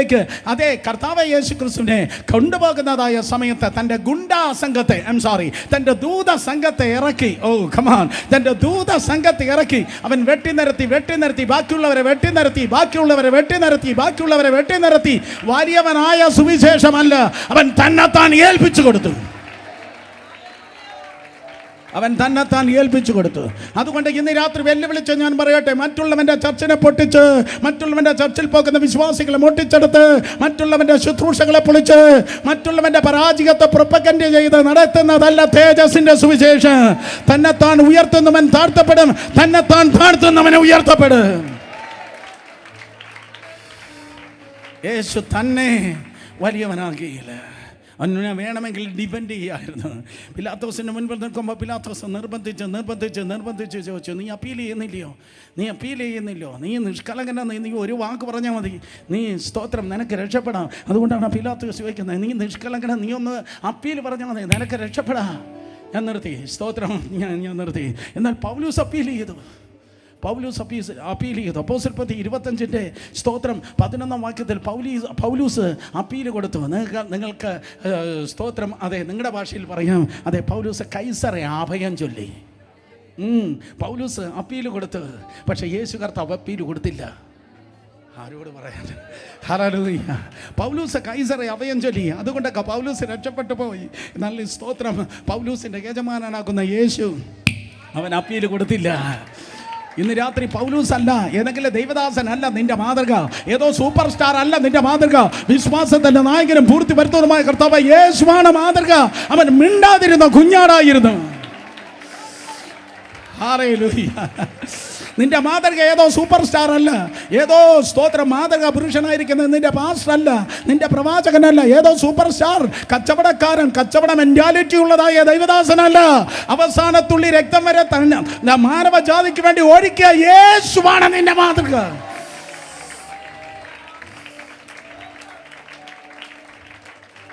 നിർത്തി. ദൈവത്തിന് നിന്നെ ഉപയോഗിക്കാൻ കഴിയും. ദൈവം നിന്നെ ഉപയോഗിക്കും. ദൈവം നിന്നെ അഭിഷേകം ചെയ്യും. തന്നെത്താൻ ഡിഫെൻഡ് ചെയ്യുന്നവനെയല്ല, തൻ്റെ പേരിനെ വലുതാക്കുന്നവനല്ല, തന്നെത്താൻ ഉയർത്തുന്നവനല്ല, തൻ്റെ പ്രസ്ഥാനത്തെ വലുതാക്കാൻ നടക്കുന്നവനല്ല, തൻ്റെ ചെറിയ കസേര വലിയ കസേരാക്കാൻ നടക്കുന്നവനല്ല, തൻ്റെ ചെറിയ വരുമാനത്തെ വലുതാക്കുന്നവനല്ല. കുത്തക മുതലാളിയായി ആത്മീയത്തെ വിട്ട് സ്തോത്രം അതേ കോടികൾ സമ്പാദിക്കുന്നവനെയല്ല, പേരെടുക്കുന്നവനെയല്ല. പകരം കർത്താവിനെ ഉപയോഗിക്കാൻ കഴിയും. ഞാൻ പറയട്ടെ, ചത്തവനെ ദൈവത്തിന് ഉപയോഗിക്കാൻ കഴിയും. യേശു തന്നെത്താൻ ഡിഫെൻഡ് ചെയ്തില്ല. യേശു കർത്താവ് തന്നെത്താൻ രക്ഷിപ്പാൻ വേണ്ടി ആഗ്രഹിച്ചല്ല. അവൻ രോമം കത്തിരിക്കുന്ന നടുവിൽ മിണ്ടാതിരിക്കുന്ന കുഞ്ഞാടേനെ പോലെ വായ തുറക്കാതെ അവൻ മൗനമായിരുന്നു. സ്തോത്രം. യെശയ്യാ പ്രവചനം 53 അധ്യായം അത് 7 വാക്യത്തിൽ അവൻ മൗനമായിരുന്നു. 8 വാക്യത്തിൽ അവൻ അടക്കം ചെയ്യപ്പെട്ടു. ഞാൻ നിർത്തി. 9 വാക്യത്തിൽ അവൻ്റെ മരണത്തിൽ അവൻ സമ്പന്നന്മാരോട് കൂടിയായിരുന്നു. അവൻ്റെ മരണത്തിൽ അവൻ സമ്പന്നന്മാരോട് കൂടിയായിരുന്നു.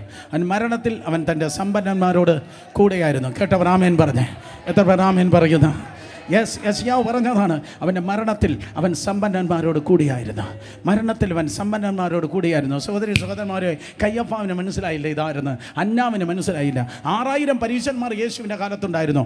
6000 പരീശന്മാരിൽ 5998 പരീശന്മാർക്ക് മനസ്സിലായില്ല. പക്ഷേ 2 പേർക്ക് മനസ്സിലായി. പോയി എല്ലാ വാച്ചും നിൽക്കട്ടെ. സ്തോത്രം. 5998 പരീശന്മാർക്കും അവൻ ആരെന്ന് മനസ്സിലായി. പക്ഷേ 2 പേർക്ക് മനസ്സിലായി. ഒരാളിനെ പറഞ്ഞപ്പോൾ മനസ്സിലായി, ഒരാൾ വായിച്ചപ്പോൾ മനസ്സിലായി. നിക്കോദിമോസ് പറയും, ഞാൻ അവൻ്റെ നിന്ന് കേട്ടാ മനസ്സിലാക്കിയത്. എന്നാൽ സ്തോത്രം അരിമത്തയിലെ യോസഫ് പറയും, ഞാൻ വായിച്ചാ മനസ്സിലാക്കിയത്. അവൻ മരണത്തിൽ അവൻ സമ്പന്നന്മാരോട് കൂടിയാണ്. മരണത്തിൽ അവൻ സമ്പന്നന്മാരോട് കൂടിയാണ്. അരിമത്തയിലെ യോസഫ് പറയും, സ്തോത്രം അതെ, ഞാനൊരു കല്ലറ ഒരുക്കുവാൻ വേണ്ടി പോകുകയാണ്. കാരണം യവൻ്റെ നേരെ വച്ചിരിക്കുന്നതായ സ്തോത്രം, യവൻ്റെ നേരെ വച്ചിരിക്കുന്ന ചാർജ് എന്താണെന്നറിയോ? രാജ്യദ്രോഹ കുറ്റമാണ്.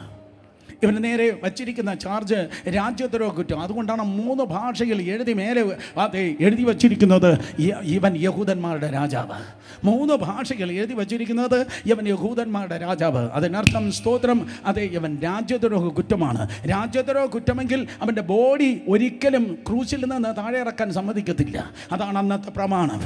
2000 വർഷങ്ങൾക്ക് മുമ്പ് റോമ സാമ്രാജ്യത്തെ കൈസറെ ആരാണോ ചോദ്യം ചെയ്യുന്നത് അവനെ ക്രൂശിച്ചു കൊല്ലും. അവൻ്റെ ബോഡിയെ ഒരിക്കലും അവൻ്റെ ബോഡി ഒരിക്കലും ക്രൂശിൽ നിന്ന് താഴെ ഇറക്കത്തില്ല. ആൾമോസ്റ്റ് സ്തോത്രം ഒരാഴ്ച അല്ലെങ്കിൽ 2 ആഴ്ചയോളം, ഞാൻ ആവർത്തിക്കുന്നു, 2 ആഴ്ചയോളം അവൻ്റെ ബോഡി സ്തോത്രം ക്രൂശിന്മേൽ തുടരണം. നിങ്ങൾക്ക് മനസ്സിലാകുന്നു? ഹല്ലേലൂയ. 2 ആഴ്ചയോളം അവൻ്റെ ബോഡി ക്രൂശിന്മേൽ തുടരണം. ക്രൂശിന്മേൽ തുടരുമ്പോൾ ആ ബോഡി ക്രൂശിലിരുന്ന് സ്തോത്രം അഴുകും. അപ്പോഴേക്കും പറവകൾ വന്ന് കൊത്തി തിന്നും. ആ ബോഡിയെ പറവകൾ വന്ന് കൊത്തി തിന്നും. ആ പ്രദേശം മുഴുവൻ നായ്ക്കൾ ഉൾപ്പെടെ ഉള്ളതായ ദുഷ്ടമൃഗങ്ങൾ കറങ്ങി നടക്കും. ദുഷ്ടമൃഗങ്ങൾ ആ നാറിയ ശരീരത്തെ തിന്നും. സ്തോത്രം. അതുകൊണ്ടാണ് 22 സങ്കീർത്തനം പറഞ്ഞ നായ്ക്കൾ എന്നെ ചുറ്റി വളഞ്ഞു. അവിടെ ക്രൂശിക്കാൻ ആൾക്കാരെ പോയപ്പോഴേ പട്ടികൾ പറഞ്ഞു കാണാം, വാ ഇതാ കുശാലായി 3 എണ്ണത്തിനെ ക്രൂശിക്കാൻ വേണ്ടി പോവാ. യവന്മാരെ അസ്ഥിയാകുന്നത് വരെ നമുക്ക് തിന്നാം. വാനത്തിൽ നോക്കിയാൽ പറവകൾ ഇതാ ചുറ്റി നടക്കുകയാണ്. സാത്താൻ പറഞ്ഞു, കൊണ്ടാടടാ, നന്നായി ആഘോഷിക്കാമടാ. യവൻ ജനിച്ചത് തുടങ്ങി നമുക്ക് തലവേദനയാ. ശുശ്രൂഷ തുടങ്ങിയപ്പോഴും നമ്മുടെ പ്രശ്നമായി. ഇപ്പോഴത് ആ സ്ത്രീയുടെ സന്തതി വന്നിരിക്കുക. യവനെ നമുക്ക് നാറ്റ കേസാകണം.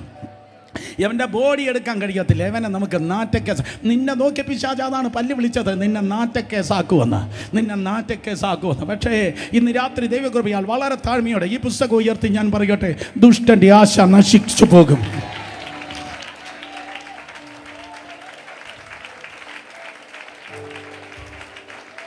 ദുഷ്ടൻ്റെ ആശ നശിച്ചു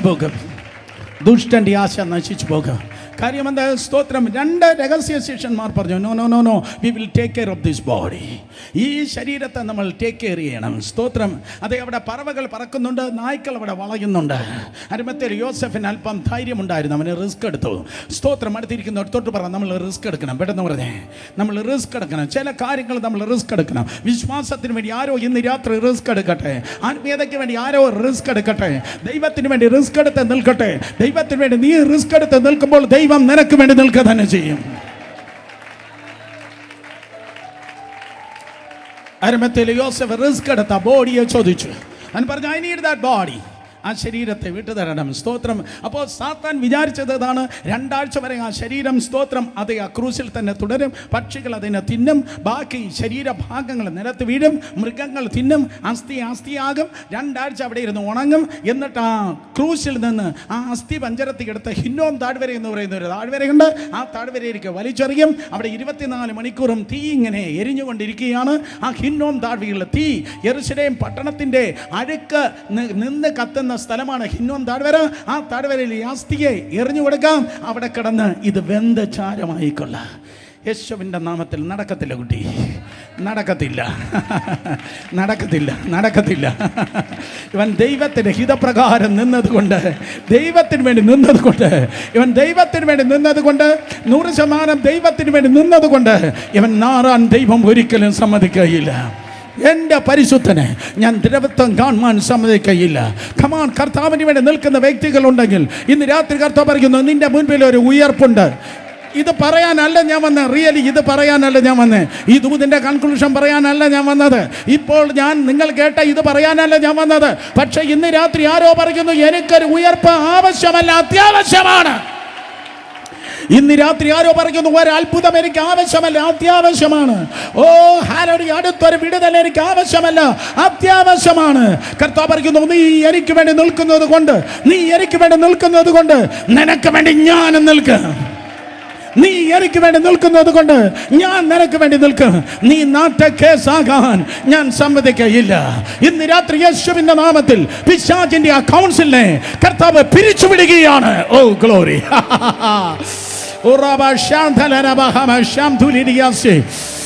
നിർത്തി എഴുന്നേറ്റെന്ന് ആരാധിക്ക്. ഇന്ന് രാത്രി പിശാചിന്റെ കൗൺസിലിനെ കർത്താവ് പിരിച്ചുപിടിക്കുകയാണ്. ഇന്ന് രാത്രി ശത്രു നിനക്കെതിരെ വാടകോരുന്ന അവന്റെ സകല രഹസ്യ അജണ്ടകളെ, അവന്റെ കൗൺസിലിനെ, അവന്റെ ആലോചന സഭയെ ഇന്ന് രാത്രി കർത്താവ് പിരിച്ചുപിടിക്കുകയാണ്. കരങ്ങളിൽ അടിച്ചു വിശ്വസിക്കുന്നവർ ദൈവത്തെ സ്തുതിച്ചേ. നിന്റെ ജോലിക്കെതിരെ, നിന്റെ ഭാവിക്കെതിരെ, നിന്റെ ജോലിക്കെതിരെ, നിന്റെ ഭാവിക്കെതിരെ, നിന്റെ വരുമാനത്തിനെതിരെ, നിന്റെ ഭാവിക്കെതിരെ, നിന്റെ ശുശ്രൂഷകൾക്കെതിരെ പിശാച് വാടകോരി വച്ചിരിക്കുന്നതായ സകല വിധത്തിലുള്ള ആലോചനകളെ, ശത്രുവിന്റെ ആലോചനകളെ കർത്താവ് ഇന്ന് രാത്രി യേശുവിന്റെ നാമത്തിൽ കർത്താവ് ക്യാൻസൽ ചെയ്യുകയാണ്. ഇരുകരങ്ങളെ അടിച്ച്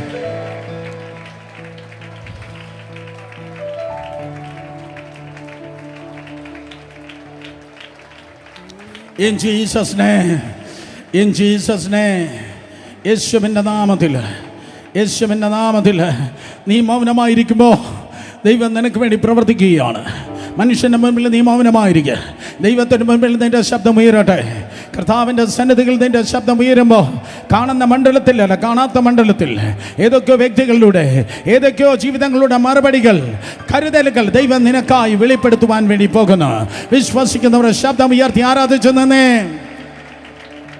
ഹല്ലേലൂയ, ഹല്ലേലൂയ, ഹല്ലേലൂയ, ഹല്ലേലൂയ. ഈ തലമുറയിൽ നീ നാറ്റമില്ല, നീ ക്രിസ്തുവിന്റെ വലിയ സുഗന്ധം ചുമക്കാൻ പോകി. ക്രിസ്തുവിന്റെ വലിയ സുഗന്ധം നീ ചുമക്കാൻ പോവാ. അവൻ മരണത്തിൽ തന്റെ സമ്പന്നന്മാരോട് കൂടിയായിരുന്നു. In the name of Jesus, അവൻ നാറാൻ തക്കവണ്ണം കർത്താവ് സമ്മതിച്ചില്ല. യെസ്, മൗനമായിരിക്കുന്ന നീ, ഹല്ലേലൂയ, മനുഷ്യന്റെ മുൻപിൽ മൗനമായിരുന്നു ഓലോല കണ്ണുനീരൊഴുക്കി കർത്താവിൻ്റെ മുൻപിൽ കാത്തിരിക്കുന്ന നീ നാറുവാൻ അവന് സമ്മതിക്കയില്ല. ഇരു കരങ്ങളെ ഉയർത്തിയാണ്.